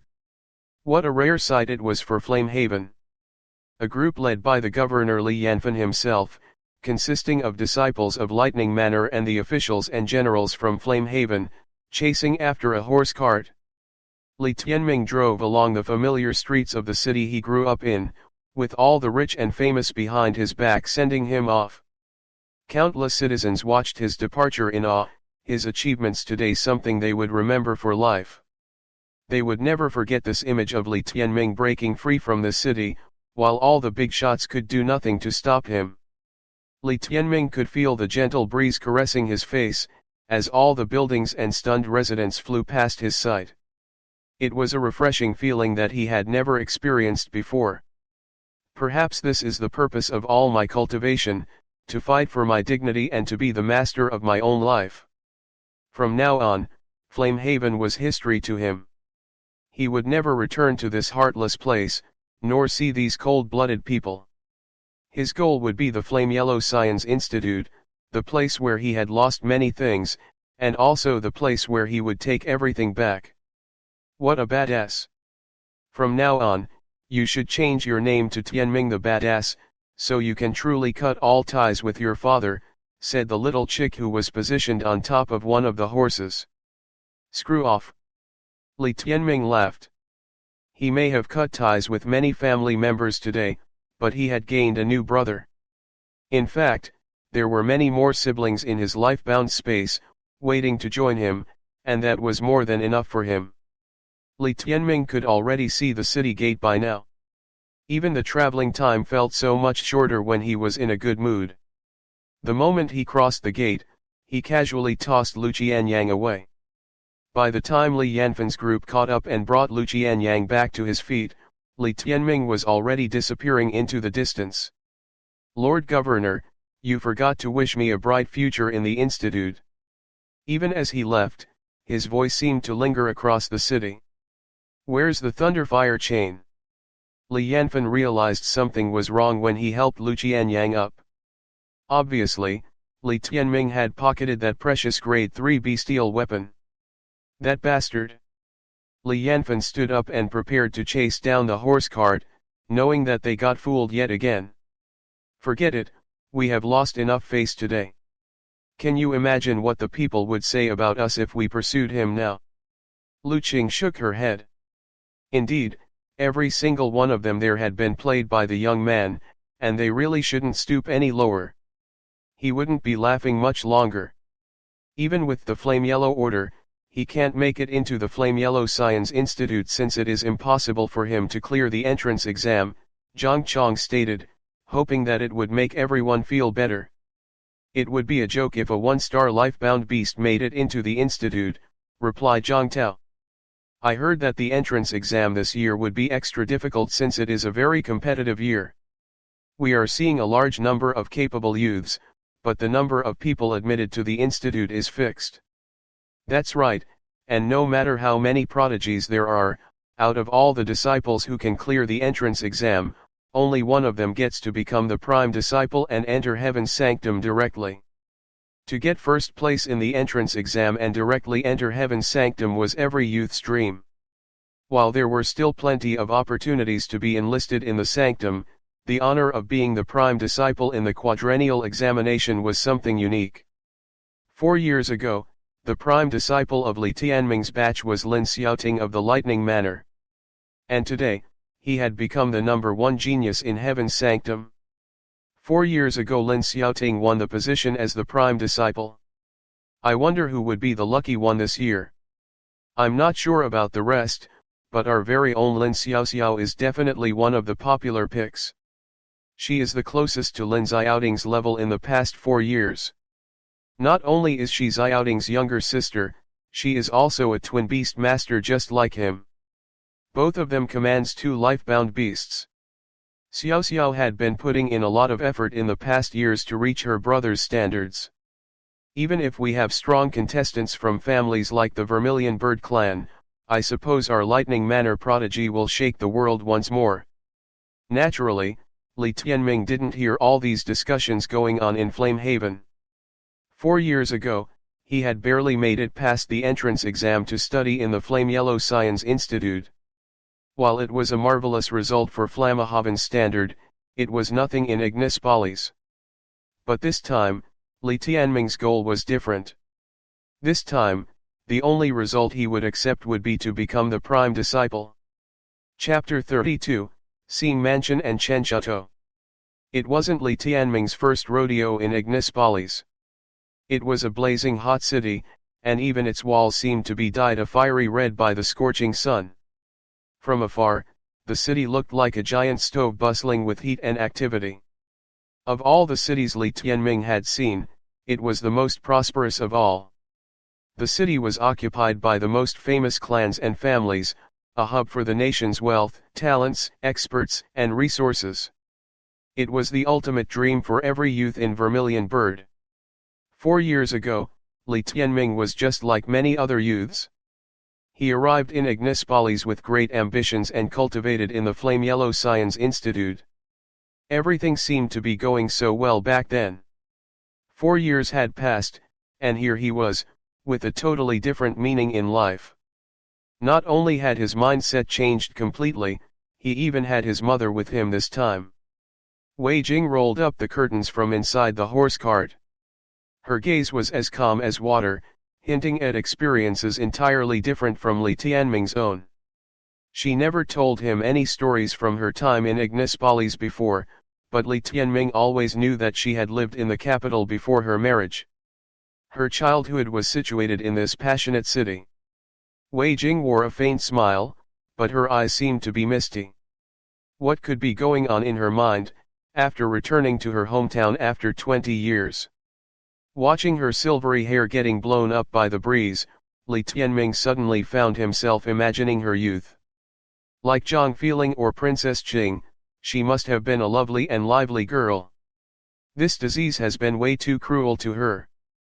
Li Tianming could only exclaim in his mind. How do you find this place? Do you miss it? Are you holding back your tears now? Li Tianming teased his mother. Ha, your mother was never a sentimental person. I just really miss the pastries in Ignis Follies, those mung bean cakes and Osman thus jellies were heavenly. She was almost drooling when she talked about the delicacies of Ignis Follies. Did she spend her childhood strolling the street with snacks in hand? Li Tianming could only imagine. Rest assured, when your son makes enough money, you'll get to eat all you want. Once we settle down in Ignis Follies, I'll bring you the best pastries in the city every day. Li Tianming smiled. Pinky promise. I will lock you out of the house if you ever forget. Wei Jing tried to make a stern face. What a heartless lady. Li Tianming shook his head, but he could barely hide his grin. Once they left Flame Haven, with that man out of their sight, life was so much more joyous. We have a problem now though. We have nothing with us, where are we going to stay in Ignis Follies? This was the most urgent problem Li Tianming had to solve right now. Had he arrived alone, he could live in the institute once he entered it. But his mother couldn't, she needed a place to call home. I can settle this. Your mother still has some friends in the city. Wei Jing smiled. Clearly, she had planned this through. It's just that we haven't met for a good 20 years, I hope they are all living a better life than me right now. No matter how close they used to be, they all each have their own life, their own family now. Ever since they entered the city, Wei Jing had guided Li Tianming towards the western part of the capital. The city was huge, and one would probably take a good week or so to tour it completely. They were headed for the commercial district of Ignis Follies, where business was bustling all day. Do you know where the Chen Chateau is? Wei Jing asked. Who doesn't? The Chen Chateau and Xing Mansion are the most luxurious mansions in the western district, only surpassed by the Imperial Palace. Li Tianming lived in Ignis Follies for a year, and was quite familiar with its geography. In fact, the only thing stopping the two mansions from one-upping the palace was out of respect for the Vermilion Bird clan. The owners of the brilliant mansions were none other than the two presidents of Xing and Chen Merchantry. The Merchantry was the largest business union in the entire Vermilion Bird, and controlled most businesses' interests that ran in the nation. It also had branches across the nation, including Flame Haven. One could have an inkling of the union's power from the popular saying, "There's nothing you can't get from Xing and Chen Merchantry." As for its two presidents, they were both legendary icons of Vermilion Bird. The two of them started from scratch, and were known as the Starry Twins 20 years ago. Now everyone knew them as the Starry Sages. In a short 20 years, they expanded their business across the nation, and accumulated wealth matching that of a small countries. They even had the strength to compete with old-school powerhouses in the nation, such as the Lightning Manor. Xing Mansion and Chen Chateau were Sage Xing and Sage Chen's residences respectively, and had hosted many reputable personages over the years. It wasn't a place for regular citizens, and at least Li Tianming had never visited it before. Why are we heading there? Do you know anyone from the Chen Chateau? Li Tianming was curious about his mother's connections. A girlfriend of mine married into the Chen Chateau. She too was nervous about seeing a friend for the first time in 20 years. Things had changed, and she was now just a sickly old lady evicted from her own family. Before long, mother and son found themselves in front of a gleaming manor. The estate was like a small castle, seated in the center of the most luxurious district in Ignis Follies. Perhaps, The most outstanding aspect of the building was the glowing gems engraved into the walls and statues of the estate, making the place shine like a star in the night sky. The gates to the Chen Chateau were guarded by fearsome sentinels and ferocious beasts. The sentinels purely used life-bound beasts of adult tiger and lion species, scaring most pedestrians even though they were dozing off. Li Tianming parked his horse cart in front of the gates. The horse cart was fancy and well furnished, as it used to be Li Yanfan's personal ride. Therefore, he easily attracted the attention of the guards. "Sir, may I know if you intend to visit Chen Chateau? Do you have an invitation?" They were rather polite to him, since they did not know which reputable family Li Tianming hailed from. "Please inform your Madame Xuelan that her old friend Wei Jing wishes to visit." Wei Jing rolled up the curtains and answered. "Our mistress? She doesn't usually entertain guests. I'm sorry, but I can't let you in." The guard treated his job very seriously. "Please, just tell her my name. If she doesn't want to see me, then I will take my leave." Wei Jing asked politely. To be safe, the guard ended up reporting to their mistress anyways. In the end, Wei Jing was an elderly lady, and could be their mistress senior. They would get into trouble if they chased the wrong people away. It has been a while since the guard left to notify their mistress. That was understandable, considering that Chen Chateau was a huge place. "Mother, is this madam you know famous in Chen Chateau?" Li Tianming was curious. "Of course, how can Sage Chen's wife not be famous?" Wei Jing replied with a smile. "What?" Li Tianming gawked at his mother in disbelief. If she was friends with Sage Chen's wife, she definitely had quite a background in Ignispolis 20 years ago. It was Sage Chen they were talking about, the legend of Ignispolis who held equal power as some of the highest-ranking officials in the nation. Li Tianming could only dream of meeting someone like Sage Chen. Before Li Tianming could voice his doubt, the guard had already returned. Madame Xuelan extends her warmest greetings and invites her guests to the Daybreak Snow Pavilion. "Please, follow me." Only when they stepped foot in the chateau did Li Tianming realize that he underestimated the wealth of the household. Pavilions and towers sprouted in the estate like bamboo shoots, each of them decorated with a myriad of ornaments and jewels. The governor's manor back in Flame Haven was nothing but a shack compared to the glory of the Chen Chateau. To be the mistress of the Chen Chateau, Xuelan must be an extraordinary lady as well. It was hard to imagine how sisters from years ago ended up so differently, one being the mistress of a grand chateau, and the other homeless. Life had been really cruel to Wei Jing. But looking from Wei Jing's expression, she seemed genuinely happy about her sister's fortune. It was quite a distance to the Daybreak Snow Pavilion, and the group walked past an arena where many youths from Xing and Chen Merchantry were training at. Many trainees from the merchantry enrolled in the Flame Yellow Science Institute each year, and today's training was probably a final preparation for the entrance exam, which was only 3 days away. A particular boy about the age of 15 caught Li Tianming's attention. He was tall and slender, dressed in a sky blue training robe. His long hair was combed neatly behind his back, giving him a meticulous look.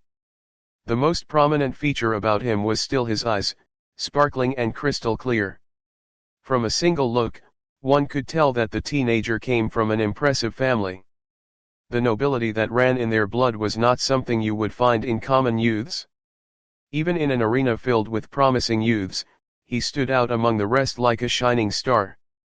His life-bound beast was a stout purple lion, cultivating by his side. The lion had 6 distinct stars in its eyes, indicating that it was a 6-star life-bound beast. That put him as one of the most promising youths in the entire Vermilion Bird, incomparable to those like Lu Qianyang or Zhang Yilin. "This is our young master Chen Yao's life-bound beast, the hex-starred Clinquant lion. Even among the 6-star life-bound beasts, it is a high-tier one," the guard explained, his expression filled with pride and envy. Li Tianming was aware that Ignispolis categorized life-bound beasts into more specific tiers. Even within 5-star and 6-star beasts, they would be specified into low, mid, and high-tier beasts. For example, his four-winged Goldrock was classified as a mid-tier 5-star beast. This hex-starred Clinquant lion was not just any 6-star life-bound beast, but a high-tier one. This further illustrated the young master Chen Yao's superb talents. "Is that Shui Yan's kid?" Wei Jing asked. "Of course. Young master Chen Yao is the madam's youngest son. Her eldest son, Chen Hao, is currently training in Heaven's Sanctum and is one of the best disciples there," the guard replied. Chen Hao? Li Tianming found the name familiar. Chen Hao had ranked 3rd place in the exam 3 years ago and didn't get the direct entrance into Heaven's Sanctum. But ever since then he worked even harder, and made his way into the sanctum some time later. Young Master Chen Yao will be attending the entrance exam 3 days later. He is one of the most hopeful ones to get 1st place and enter Heaven's Sanctum directly. Did you know, the earlier a person makes it into the sanctum, the more opportunities and resources they will get? If young Master Chen Hao had gotten 1st place for his year, he would be doing even better than that Lin Xiaoting. The guard explained enthusiastically. It went without saying that this young master would be another of Li Tianming's rivals 3 days later. Chapter 33, Reality. Spirit Source was the base requirement to be number 1 in the entrance exam. 4 years ago, Lin Xiaoting had accomplished it as 3rd level Spirit Source, and the standard today should be roughly the same. In contrast, Li Tianming had only joined the institute with great difficulty 4 years ago with a 7th level beast vein cultivation. Joining Heaven's Sanctum was just a pipe dream.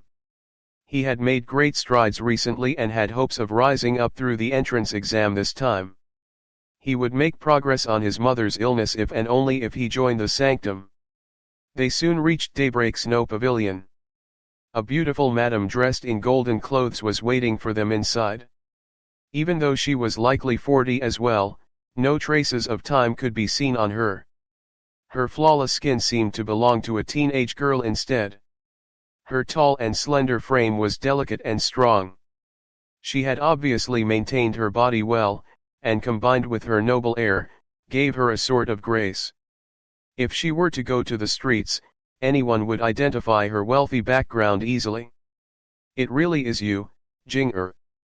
The madam hastened to Wei Jing, her eyes reddening. "Lan-er." They had finally reunited after 20 years. Wei Jing held her hand, her fingers trembling slightly. Her eyes were already red. "Let's go inside to talk." Madame Xuelan led her into the pavilion before taking a seat. She looked sadly at Wei Jing. "So in the end, your life's bane did flare up. You already look so old at 40. I never knew you were having it so tough. Jing-er, I'll have visited you earlier if I had known. I'm used to it." Wei Jing smiled peacefully. She pulled Li Tianming forward. "Let me introduce you, Lan-er. This is my son, Li Tianming. Tianming, greet your Aunt Lan." "Hello Aunt Lan."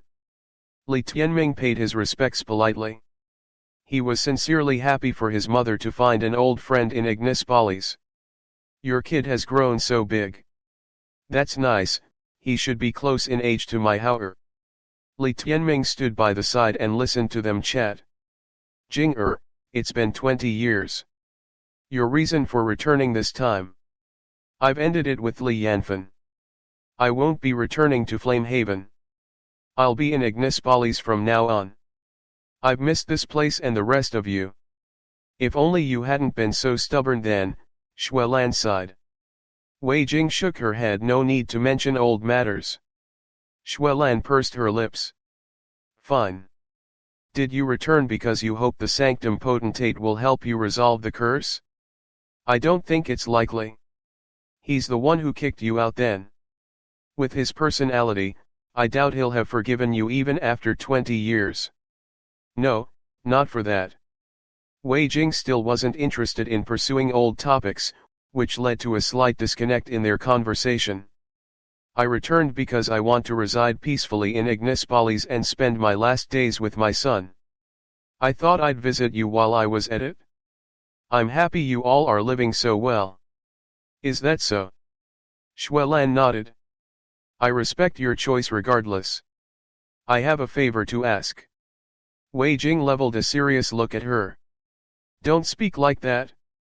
You and I, we're sisters. I'll definitely help you as much as I can, Xuelan said. I'll like a residence near Flame Yellow Science Institute if possible. It doesn't need to be grand, as long as it's livable. My son and I haven't had a place to rest ever since we arrived. How could I let you do that? Listen, just stay at Chen Chateau. It's easy for me to take care of you too. It's too much trouble for you.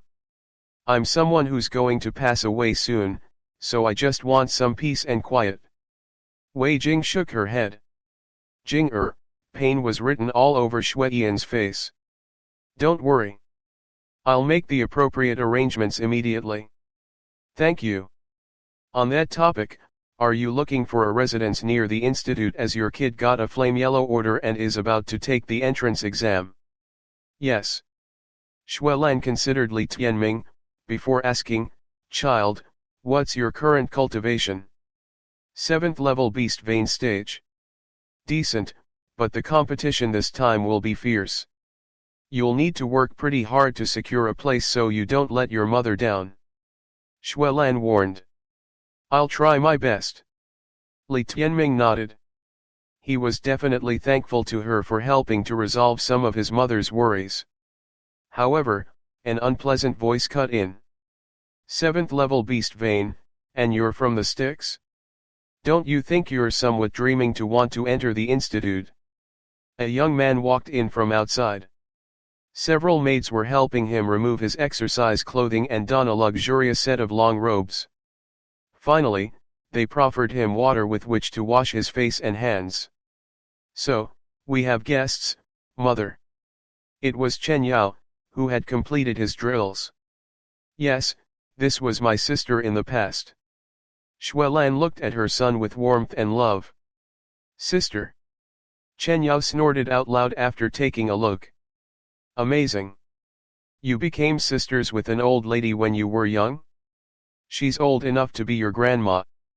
While the words were spoken in jest, they were quite unpleasant to hear. Li Tianming frowned. Don't say that, Yao. It's rude. While she scolded him, her tone wasn't particularly critical. I can't be bothered with this. He was already done washing his face and continued, just send them away already. It really is just so annoying to see penniless friends trying to come and beg. It's ruining my mood for the exam. All right, I'll speed this up. I won't hold up your herbal soup. Xuelan spoke lovingly to her son. She smiled at Wei Jing, sorry about that. My kid just hasn't grown up. He still wants my herbal soup even now. It's just so expensive and hard to make. Just look at how calloused my hands are these days. She extended flawless hands to Wei Jing that had obviously never seen a day of housework in their life. They were obviously in much better condition than Wei Jing's. Li Tianming immediately understood many things. How could he not realize by now that this woman's show of affection was just a pretense?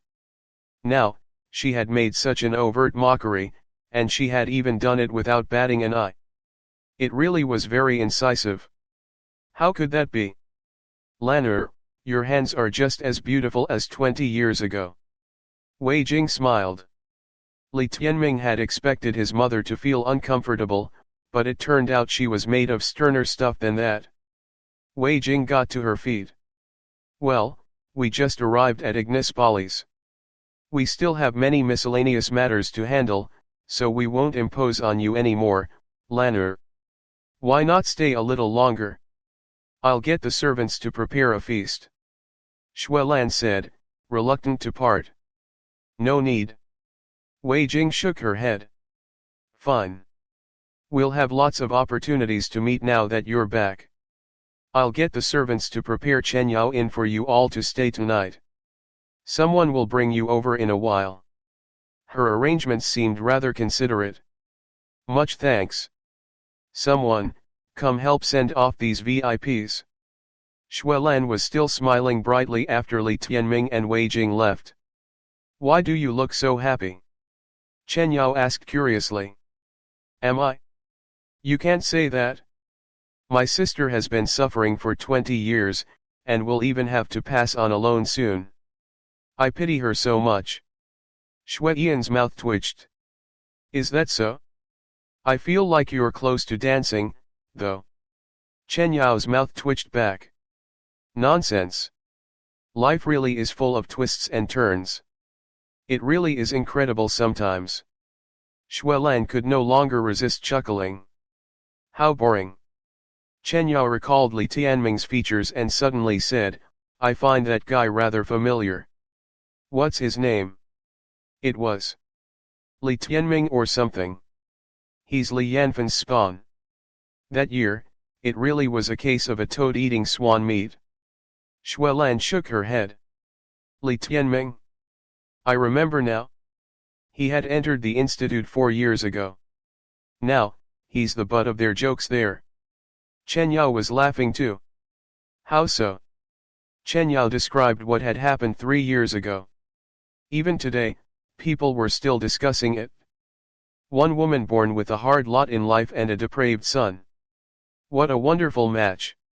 He's still 7th level even though his life-bound beast died? He should have used a blood pact. He really is underestimating the entrance exam, if he's expecting to get in. Chen Yao couldn't stop himself from shaking his head. He couldn't understand why someone with his reputation in tatters wanted to come back for round 2. Xuelan had had her fun. She was just about to start making the herbal soup when a servant reported that Sage Chen was back. She immediately dressed herself up before going to welcome him. Chen Chateau plunged into silence the moment he entered. This influential figure of Vermilion Bird looked young enough to be Chen Yao's elder brother. However, it was impossible to hide the experience and power shown in his eyes. All the guards along the way bowed and scraped as if this was the emperor himself. If what was within Chen Yao's eyes was described as a star, then what lay in Sage Chen's eyes could only be as a galaxy, the brightness within illuminating the entire chateau. After his return, Xuelan helped him to change his clothes, before entering his embrace like a happy young girl. Who were those two who left? They looked familiar. Sage Chen stroked her long hair. "You saw her?" Xuelan curled her lips. "Who was it?" "That person you couldn't obtain that time." Xuelan smiled. Sage Chen shot to his feet and leveled Xuelan with a deep look. His expression was grave and shocked as he asked, "Her?" "Yes, did you see her clearly? She's ugly and old now. Don't you just want to puke by simply looking at her? I've done it myself already today. Need me to help you to the bathroom so you can do it too?" Xuelan looked up at him, amused as she teased him. He didn't respond. "So, do you still love her? Now that she's 40 and so very ugly?" Lan Shui smiled charmingly. Sage Chen took a deep breath and left the room wordlessly. "Take a close look. Burn into your mind how ugly she is now. If you haven't puked enough outside, don't even think of coming back." Even after he left, her shrill voice continued to echo out, growing louder and louder. Chapter 34, I wouldn't let anyone hurt you. So that lady is asking us to wait at their Chenyao Inn, until she arranges a spot for us to live. Li Tianming drove the horse cart along the Ignispalis streets. Chenyao Inn was one of the best hotels in Ignispalis, and with the money they had, they simply couldn't afford a single night there. "Forget about Chenyao Inn," Wei Jing said from inside the cart.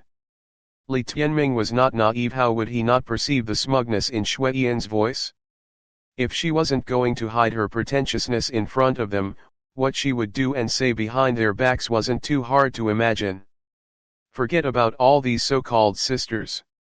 There are always people who would suck up to the rich and powerful, but can't wait to take advantage of other people's misfortune. A lot of things can change in 20 years. Li Tianming shook his head. She didn't used to be like this. Wei Jing's voice was slightly shaky. Mother, I don't wish for you to bow down to others for me, and I will never let anyone hurt you for that. Li Tianming could tell that she was upset by the events today, and that angered him more than anything. They weren't just fooled, they were fooled by someone they trusted deeply. If Wei Jing had not treated Xuelan as her real sister, she would not have approached her for help in the first place. But in the end they achieved nothing except for bringing shame upon themselves. I know. She nodded her head. As much as she tried to hide her emotions, Li Tianming could tell that she was deeply hurt today. Li Yanfan's horse cart is of decent quality, and can probably be sold for a tidy sum. With that money, we can find a hotel to stay for about a month. Once I enter the institute, we can think about subsequent plans.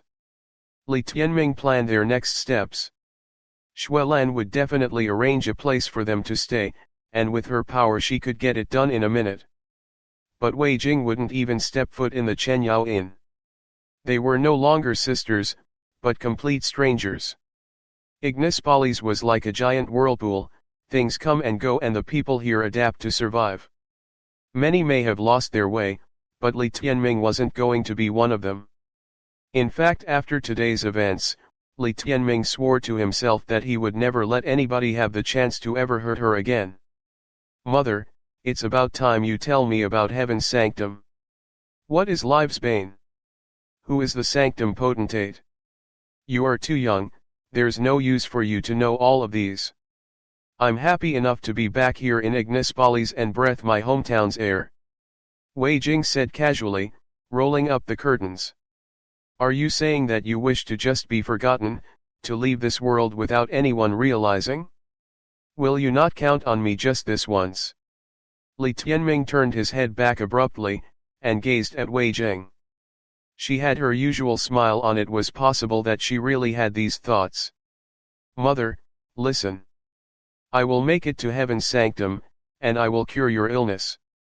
No matter how difficult it is, I swear I will do it. Li Tianming said earnestly, every word a promise to his mother. Wei Jing shook her head. The road to enter Heaven's sanctum is arduous and back-breaking. Curing my illness, even more so. Of course I know that. But you have to trust your own son, just like how I trust you, mother. I trust that my mother is not a slave to fate, and is not someone who will back down from difficulties. You must have many regrets and unaccomplished things in your life. And therefore, as your son, I will do whatever it takes for you to live a normal life once more. Li Tianming was more excited than he ever was, holding Wei Jing's hand in his, looking firmly into her eyes. But Tianming. Wei Jing didn't know what to say. Of course she didn't want to just leave the world like this, but what do they have to fight against this cruel fate that awaits her? Mother, you have gifted me with life. If you die, I will follow you. I will never let you be alone. Li Tianming was dead serious, and he had always been a man of his words. No, my child, you have a great future ahead of you. My future is meaningless without you. I'm not giving in to fate, and I will do whatever it takes to fight till my last breath. Promise me, mother, that you won't give up, that you will stand up against this fate. If anything, Wei Jing was the one who taught all these to him, only her presence had enabled him to labor through the past 3 years. All right, I promise you, I will tell you everything once you enter Heaven's sanctum. She finally picked up her spirit again. Hearing the answer that he wanted, Li Tianming let out a sigh of relief. Mother, I'm telling you, we will not take anything from that bitch Xuelan. One day, your son will buy you the biggest house, and grab a whole group of maids to serve you, said Li Tianming. No, no, your mother is happy enough when she gets to see you. As long as you are happy, I will be happy no matter how small the house is. She smiled, reminding Li Tianming of an 80-year-old child. Ignispolis was huge, so huge that nobody would notice an unfamiliar horse cart crossing the streets. People went about with their own business, and perhaps the only thing that could arouse everyone's interest was the Flame Yellow Science Institute's entrance exam 3 days later. But Li Tianming did not know that while they spoke, a man lurked in the shadows around the corner. He watched the cart with a profound look, even following it for a while before stopping, a smile with mixed feelings on his face. Such is life. He lightly shook his head, before continuing to follow the horse cart. Li Tianming sold the horse cart and managed to get 30 spirit gems with orange heavenly patterns in return. There was a mix of crimson gems, golden gems, and other types of gems. It was quite a good sum since all 3 horses were tamed wild beasts. If they were regular horses, getting a single spirit gem would already be lucky. The little chick was drooling just by looking at the spirit gems, but they simply couldn't afford to use it for cultivation. The 30 gems were to sustain them for a good period of time, especially since Wei Jing needed a lot of money, not just for a place to rest but also to buy medicines.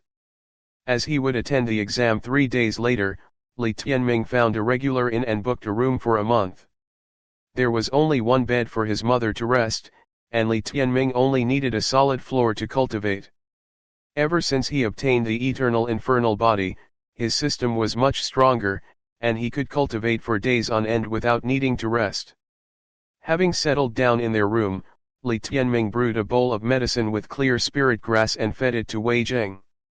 Before long, Wei Jing fell asleep and he finally had time to cultivate with the little chick. Money, the root of all our problems. Luckily, I had the foresight to borrow Lu Qianyang's Thunderfire chain. Push comes to shove, we can sell it for enough money to buy a small house here, Li Tianming said, a smile on his face. The little chick fretted. What have I done wrong in my past life to deserve this impoverished master? What happened to going through any kind of difficulties together as brothers? Li Tianming's face twitched. Food before brothers. Can't talk about brotherhood on an empty stomach, the little chick retaliated. Just as they were joking around, Li Tianming suddenly felt a chill behind his back. He jumped up, realizing that a man had silently appeared in a corner of the room. The man wore a loose black robe, and the only observable feature were his sparkling eyes. Apparently, he had observed the two for quite some time without being detected. Shhh, don't wake her up. Thankfully the man had no ill intentions, and Li Tianming let down his guard. The man was definitely way stronger than him, considering that neither Li Tianming nor Ying Huo realized his existence until now. May I know who you are, sir? Li Tianming asked. Unimportant. The man was studying him from head to toe. Then what may you be here for, senior? Li Tianming asked. Li Tianming, I know you. The man was smiling slightly. Should I feel honored? Do you know why I know you? Please elaborate. Because I know that the Saint Beast War Soul was your prize, and it was Lin Xiaoting that took it away from you. 3 years ago, your story ended tragically, because you had no background and no support in Ignis Balis. Nonetheless, it was you who obtained the Saint Beast War Soul first, and you are the rightful owner that it recognizes. The man's eyes were sharp as he threw out the bomb. Li Tianming jolted when he heard the man talk about the secret he had.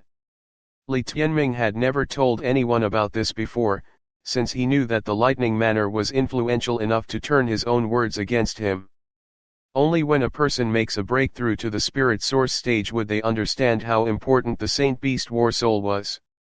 Simply put, its net value was probably 10 times of the wealth of Flame Haven. Lin Xiaoting was never talented enough to become the #1 disciple in Heaven's Sanctum, but the Saint Beast War Soul had let him achieve that. Becoming a Saint Beast was the highest level a beast could go, and all of them were accompanied by myths and legends. The war souls that they left behind were priceless treasures that could bless a life-bound beast with tremendous power. Just like top-grade mana, Saint Beast war souls were invaluable treasures that were unobtainable in the market. Words could not even begin to describe how shocked Li Tianming was when someone who knew about his ownership of the war soul suddenly appeared. Chapter 35, Xing and Chen Repository. Chapter 35, Xing and Chen Repository. Senior speaks correctly. Not many know of the truth. Do you have any advice for me? Li Tianming asked respectfully. Indeed, him lacking a backer had been one of the reasons for his failure. Not really. No one can help you get back what you've lost, especially when it's against lightning manner. Then, he caught sight of Ying Huo, which he stared at for a while. It seems I underestimated you. I thought your trip back was meaningless. However, I never expected your new life-bound beast to be a 6-star one. He must have seen the 6 stars in the little chick's eyes. However, he would not expect that the truth actually wasn't that simple. It's a true miracle to do this with a blood pact. That shows you're rather lucky, except that you're still lacking a backer. The man continued. You want to take the entrance exam again? The exam will be easy. Entering Heaven's sanctum is another matter altogether. You'll most likely need a few years in the institute before you get the chance. How exactly did Senior know that was my goal? Li Tianming suddenly asked. Could Senior have heard my conversation with my mother? Li Tianming continued that line of questioning. Your eyes remind me of someone too. Chen Yao from Chenchateau. Would you happen to be? All right, no need to continue. What a smart kid. The man chuckled. As soon as he revealed a flaw, Li Tianming had asked a quick 3 questions that pulled aside the veil of his identity. Sure. I'll just take it as you're one of my mother's friends, Li Tianming nodded. He knew when to quit. Obviously, the man didn't want to reveal his identity if he had hidden his face. Furthermore, his first action upon revealing himself was to make Li Tianming not wake up his mother. And most of all, Li Tianming didn't believe he himself would attract such people. I feel slightly more relieved now that I've seen your new beast. Take good care of your mother. Now that Li Tianming had guessed his identity, he had become more forthcoming. She's a great person, but also plagued by misfortune. I'll naturally do whatever I can. Li Tianming said. I heard what you said during the day. You're one filial kid all right. The man praised. Li Yanfen, who cursed his son every day, wouldn't have agreed, but he didn't know that. Filial or unfilial, it really depended on the parent. Senior really was eavesdropping. The man spluttered, Don't let your mom know I came here today, understood? Otherwise, it'll be more troublesome for me to help you in the future. The man gave a solemn reminder. Don't worry. My lips are sealed. Li Tianming hurriedly said. Only an idiot would reject it when this man wanted to help him because of his mother. Mine too. Ying Huo interjected. Interesting, the man nodded before taking out a crimson gem with red heavenly patterns and placing it into Li Tianming's hand. It's kinda stingy for your greeting gift to just be a crimson gem with red heavenly patterns. The little chick stared. After all, those were the spirit ores of the lowest value. The man chuckled. This contains my power. Crush it if you meet trouble you can't resolve. It'll help me locate you. However, it's only good for one use. Li Tianming had just known there was no way he would be so stingy. He quickly kept it. It was a good item. After all, there were definitely going to be lots of unresolvable troubles on this trip back. Remember, I can't help you openly, the man warned. Don't worry, Senior. I know the score. Fine. I wish you luck for the exam. I'll be going now. The man was rather satisfied with Li Tianming. With his strength, he could easily vanish in the blink of an eye, so Li Tianming hurriedly shouted, nearly loud enough to wake Wei Jing up, wait a moment. Softer. The man was rather panicked too. My bad, Li Tianming said. What else is it? Senior, any chance I could take a really small loan? The man stared at Li Tianming with a strange expression, before snorting with amusement. Your personality is rather like your mom's while she was younger. Very direct. You don't beat around the bush, do you? Thanks. Still, when I make big bucks in the future, I'll pay you back 10 times. Not 1 cent less. And I'll do it within a year. Li Tianming said sincerely. He needed more capital for the entrance exam. And, he needed even more to become the prime disciple. Still, he was really poor now, so he needed money. That was no way he would let the chance pass when such a helper appeared. What if you can't afford to pay up? The man's expression was unreadable. Well, you can have the chick, I suppose. It's like my brother. You can't place a price on that bond. Losing it will be like losing a part of me. Li Tianming said righteously. You traitor. The little chick nearly coughed up blood. I accept the deal. The man said cheerfully, 6-star beasts do make rather nourishing soup. Since you're giving such a good interest rate, I could consider lending more. What's the most you can handle? No need to be polite. The sky's the limit. Pretty gutsy. Take care of it. I'll be back for debt collection in a year. Let's see how much you can cough up then. The man searched his chest area for a little, before tossing a pouch of money onto the ground, where it landed with a loud thud. The 2 men and 1 chick flinched. The man hadn't expected such a loud sound since he was busy talking. They stared at each other, going completely silent until they were certain Wei Jing hadn't woken up. Finally, they heaved a sigh of relief. Li Tianming, remember. 10 times. With those parting words, the man flew out the window. The 2 left exchanged a look. Quick. The chick quickly burrowed into the pouch, before coming back out. It looked pitifully at Li Tianming. Whelp, you're kaput. How much is there? Li Tianming asked. Take a look yourself. Li Tianming picked it up and opened it, upon which spiritual energy gushed out. He casually took out a crimson gem. It was currently burning at a high temperature and a yellow heavenly pattern was on it. Red, orange, yellow, green, blue, indigo, violet. Yellow was the third from the bottom. Yellow heavenly markings made it worth 10 crimson jades with only orange markings. It was wealth only a spirit source Beastmaster could use. And there are 1,000 of them. You have to return 10,000 in 1 year. Kaput. You're done for, Li Tianming. The little chick looked at him mockingly. All right, Ying Huo. In such situations, we need to think this through rationally. Who's going to become chicken soup if I can't pay up? Me. Or you? Li Tianming said solemnly. A shudder ran through the little chick's body. That's right, he was the one bound to become soup if Li Tianming failed. You're inhuman, Li Tianming. The little chick raged. Jokes aside, Li Tianming really hadn't expected this much wealth. 1,000 crimson gems with yellow heavenly patterns was definitely worth a lot. It would help him resolve many troubles.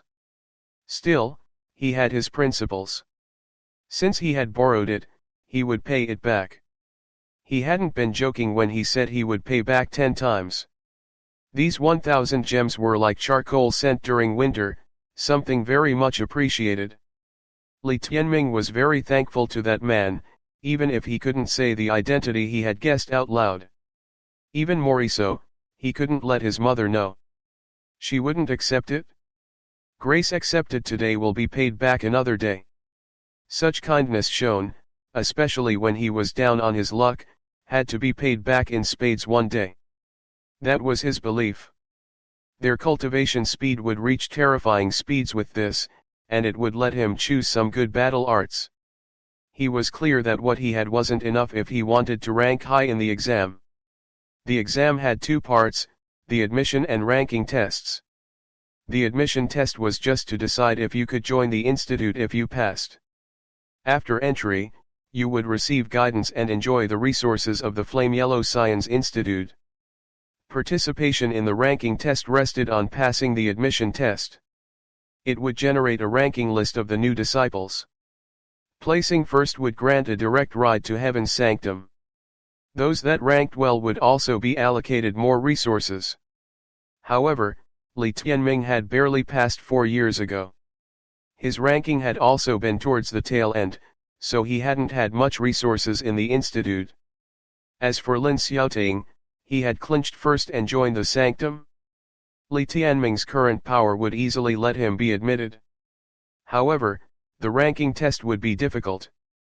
I'll make a trip first to Xing and Chen repository. They'll have some good battle arts. When the admission tests start in 3 days, I'll need good battle arts to showcase myself. Li Tianming immediately made a decision. Xing and Chen repository was the trade and commerce hub Xing and Chen merchantry had set up in Ignispolis, the largest in the country. The land it took up, a third of Flame Haven, was enough to fit a small city. It was called a repository as it supposedly held anything and everything inside. Li Tianming would find what he needed as long as he had the money. As it was late, he and Ying Huo simply ate the crimson jades to cultivate. The senior likely hadn't expected they had such an abnormal way of training.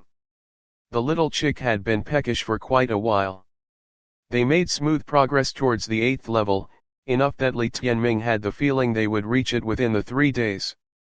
The next day, he prepared breakfast for his mother before making his way to Xing and Chen repository. I originally thought I was going to sell the Thunderfire chain. However, if I find a suitable battle art for this grade 3 weapon, it's going to be much stronger than the Crimson Blood Dagger. The two quickly reached their destination. Chapter 36, Netherfire Ghost Claw. With 1,000 crimson gems on him, Li Tianming was bursting with confidence. Since he was young, this was the first time he was so filthy rich. I borrowed money today to resolve my current difficulties. But I will uphold my promise of paying it back 10 times within 1 year. Li Tianming etched that into his heart. In life, there were times you needed to be flexible. Being old-fashioned and obstinate was sometimes a kind of stupidity. He had suffered a lot 3 years ago. So, now that he was Mr. Moneybags, he wasn't going to be mistreating himself.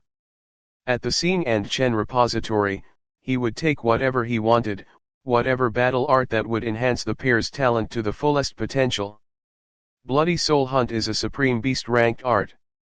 Perhaps I can crush my opponents in the admission test, but the ranking test will be a struggle. There'll be many spirit source geniuses in the ranking tests. They'll all have trained some source-ranked battle arts. Source-ranked battle arts were obviously stronger than beast-ranked ones. Mastery of them required aptitude, good fundamentals, as well as sufficient beast ki. Li Tianming reached the repository. Due to its size, it had dozens of entrances, each one servicing an endless stream of customers. Business was especially booming in the lead-up to the Flame Yellow Science Institute entrance exams. However, not many were here for battle arts. The exams were the day after, and there was a limit to how last-minute one could be. The 7-story many battles pagoda were a small portion of the repository. The pagoda had a wide base, and the floors got narrower the higher you went. The first floor had beast-ranked battle arts for sale, while the second sold source-ranked ones. And the third floor onwards, the even stronger Unity-ranked and Heavenly-ranked arts were made available. Those weren't things Li Tianming could handle at his current level. For someone his age, it was likely that only existences like Lin Xiaoting could touch those battle arts from the 3rd floor and above. Someone came to assist Li Tianming as soon as he entered the 3rd floor. The staff of Xing and Tian Repository had undergone professional training and would never judge a customer by their appearance. Ignispolis was a place full of crouching tigers and hidden dragons, and anyone, even ordinary-looking people, could be an expert in disguise. Li Tianming chose to search for battle arts on his own as he wanted to do it at his leisure. Currently, he was satisfied with his Thunderfire chain. It could be used as a whip or to entangle the opponent. Li Tianming could just imagine how dashing he'll look in battle with the chain wrapped around his right arm and his black left arm. He was still looking for his own personal weapon, so he was thinking of making an attempt at using a chain. Li Tianming got a rough sensing of the prices after one loop around the premises. For source-ranked battle arts, the basic level goes for 50 yellow mark jades, while the intermediate arts goes for 200. It's really pricey. He had thought the 1,000 yellow mark jades he brought were more than enough, but it turned out he would likely only be able to buy a few battle arts. And the advanced ones are even more expensive. I'm still in the beast vein stage, so I better not bite off more than I can chew. His worry wasn't the inability to master it, but rather insufficient beast ki. It wouldn't matter how strong the battle art was then. Intermediate source-ranked battle arts was probably his limit for now. Historically, it was the rough ceiling for those who had ranked in the top 10 for the entrance exams. Li Tianming had gone through the exam before, so he chose to pick a movement art first. Movement arts were among the cheaper options and the one he picked was worth 50 yellow mark jades. Confounding Mirage Walk intermediate source ranked battle art. Creates illusionary clones that can confound opponents. Masks the user's presence, blurring the boundary between truth and falsehood. This movement art was split into both a martial and bestial art, so the duo could both train in it. It was much better than Li Tianming's ghost steps. Li Tianming continued on. Before he found a good battle art for his chain, he found a claw art. His left hand was now like a beast's claw that was sharper than even bestial weapons. Hence, he wanted to follow that path of development a little. It would also be useful for the little chick's tiny but fearsome claws. Netherfire Ghost Claw. Intermediate source-ranked battle art. Cultivate netherfire within the claw. The netherfire is venomous whilst the ghost claw is incisive. Claw-type bestial weapons are necessary for usage. The complementing bestial art can be used by the majority of life-bound beasts, especially avian species. Once wounded, netherfire will burn ceaselessly until nothing is left. Li Tianming had seen a senior in the institute use this before. While the description was vague, it was definitely very strong. For this particular battle art, it was a case of the bestial art being superior to the martial art, making it good for the little chick. This is pretty expensive. It's 150. It was thrice the confounding Mirage Walk's price despite being the same rank. Still, its offensive power was amongst the best of intermediate source-ranked battle arts. 10 yellow mark jades were enough to last an ordinary person a lifetime. So this netherfire ghost claw could last 15 lifetimes. If not for that mysterious man's help, Li Tianming wouldn't have been able to purchase it even if he sold himself. I'll take it. Now that he had dough, he had to be willing to spend it no matter how much it hurt, so that he could join Heaven's sanctum. The many battles pagoda had all sorts of battle arts, from sabers to spears, swords and halberds. However, chains and whips were a more unique weapon. Other stores might not even stock the related battle arts, and the pagoda didn't have the greatest variety either. Still, he managed to find two suitable ones after some comparison. Skyfire Soulbinder. Intermediate source-ranked battle art. 100 yellow ranked jades. Suitable for whip and chain-type bestial weapons. The weapon dances like Skyfire, capable of locking down an opponent. Once caught, extricating themselves is a difficult task. This battle art wasn't an offensive art, but Li Tianming valued its ability for crowd control. Its price was also representative of its power. However, Li Tianming placed even more value on the other art. 9 flying bolts. Intermediate source-ranked battle art. 170 yellow ranked jades.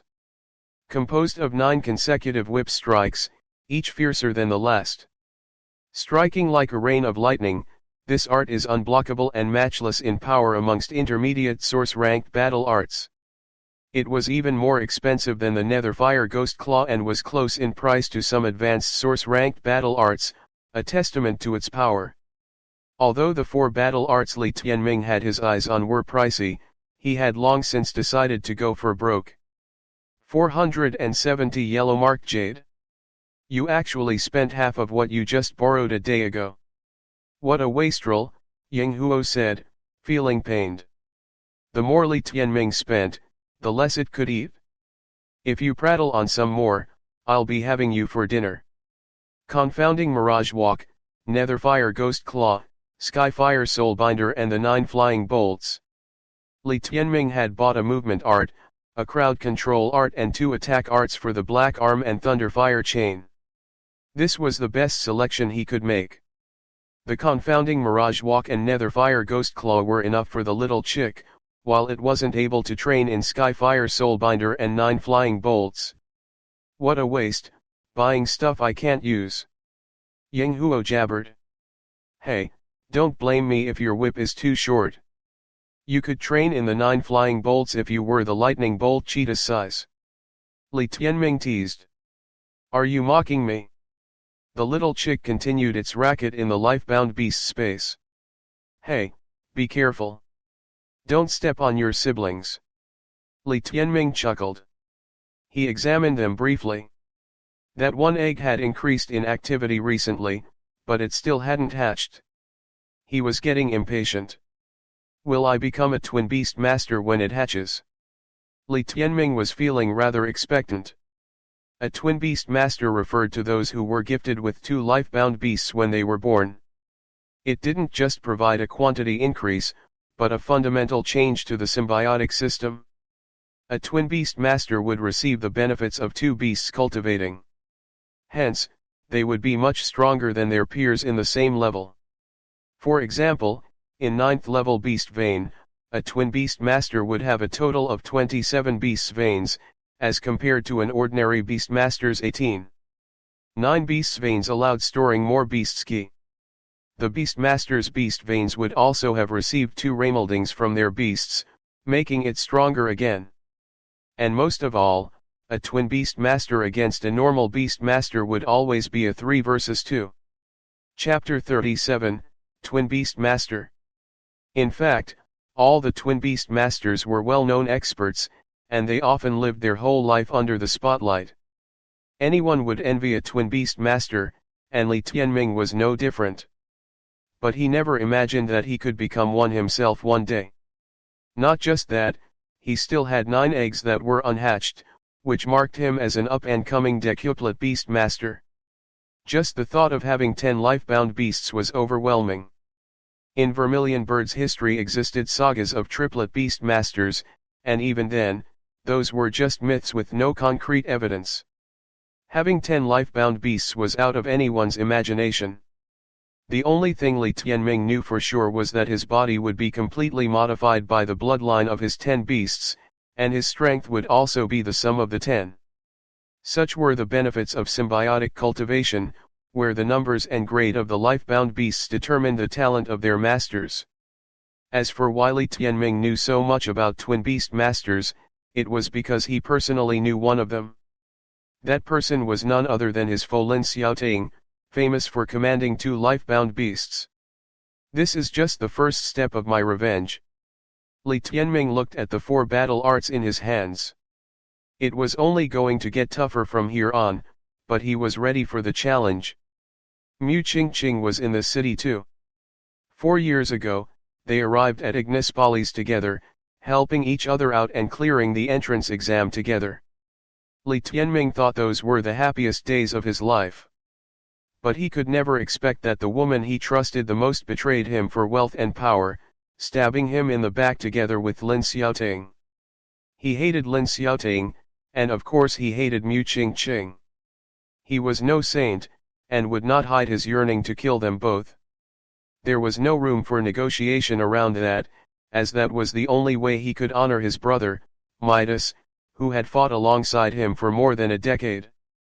The Gold Rock was never as lively or as talented as the little chick, but Li Tianming knew that he owed it its life.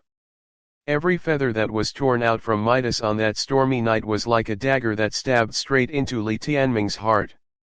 If only he had not trusted the wrong person, if only he was strong enough. Li Tianming stood still in the Xing and Chen repository as the waves of flashbacks and memories hit him. It has been 3 years, and he had finally returned to the city. He was nearing them, and they might even meet during the entrance exam 2 days later. Li Tianming. While he was still deep in thought, Li Tianming heard someone mention his name.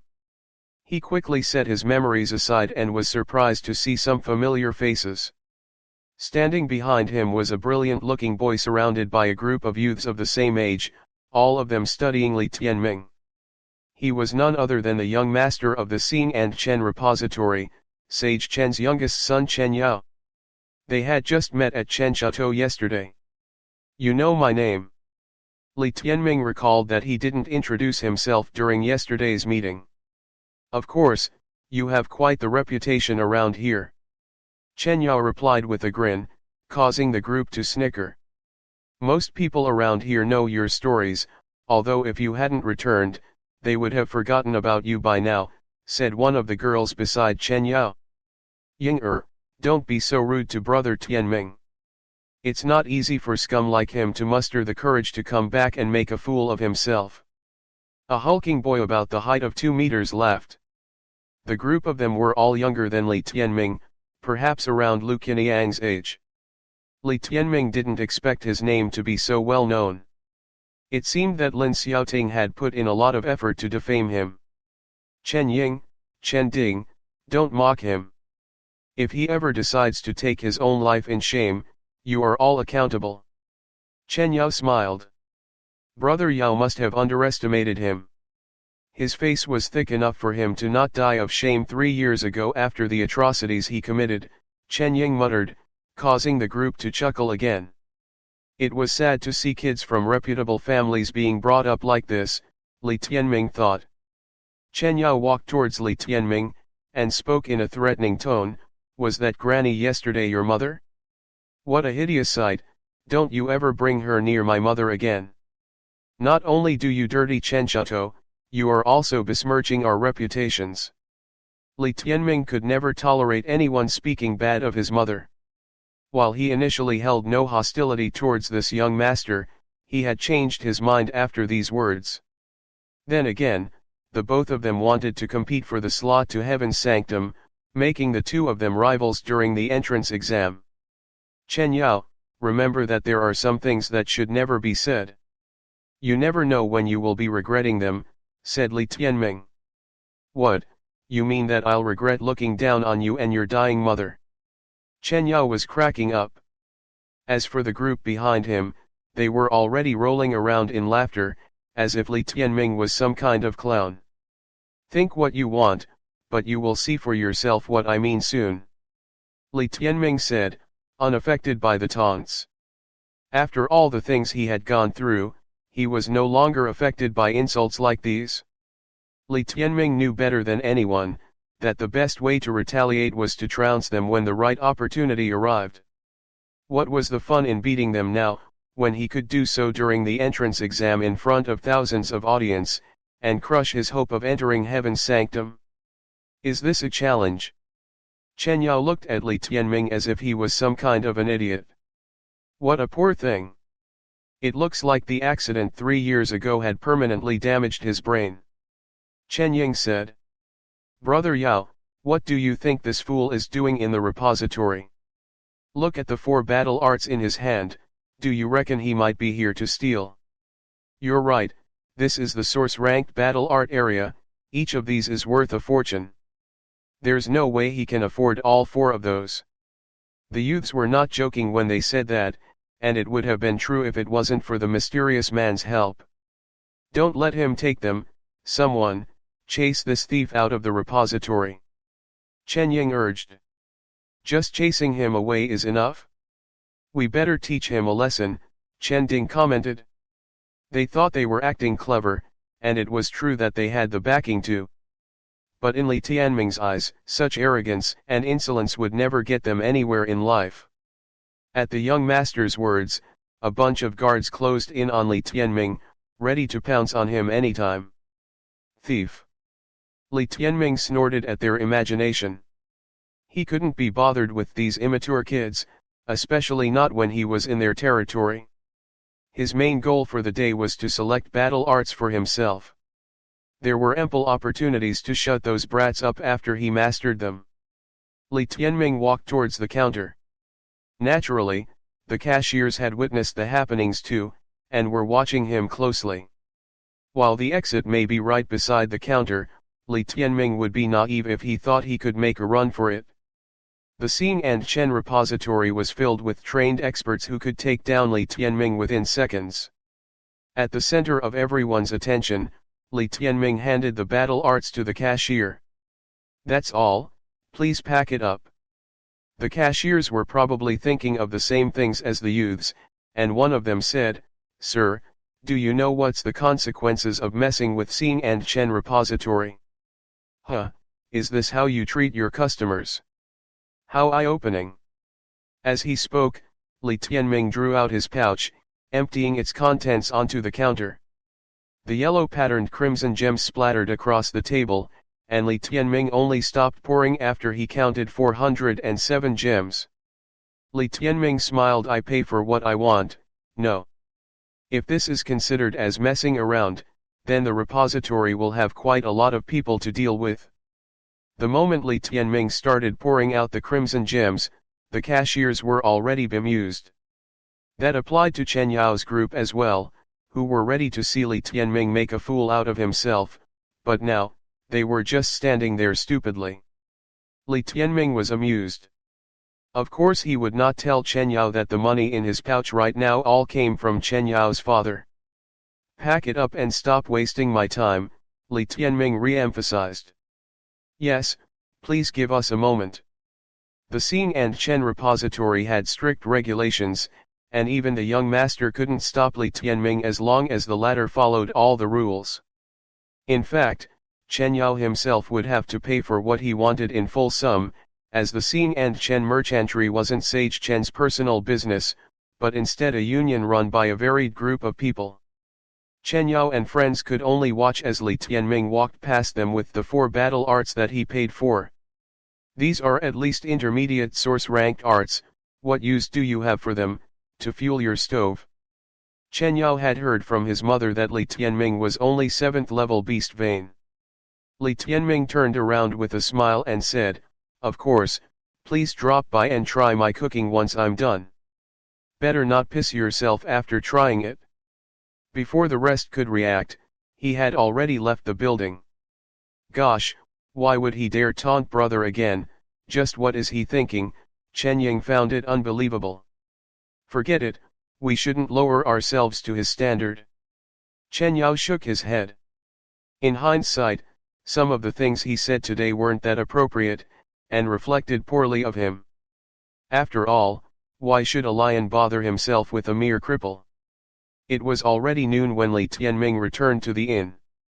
He wasted no time and started cultivating immediately, chewing on crimson gems while the little chick guided their cultivation. Li Tianming himself made use of this time to study the battle arts as well, since he was running on a very tight schedule. After using over 100 yellow-patterned crimson gems, Li Tianming and the chick had finally made it to the 8th level of the beast vein stage. As for their small loan, only 400 gems remained. Cultivation was costly business indeed, but at least they were putting the money to good use. Before long, the day of the entrance exam had arrived, and it was time to put their skills to test. Part 3 of the series ends here. If you enjoyed it, please give us a like and subscribe so we can be motivated to make even better videos in the future.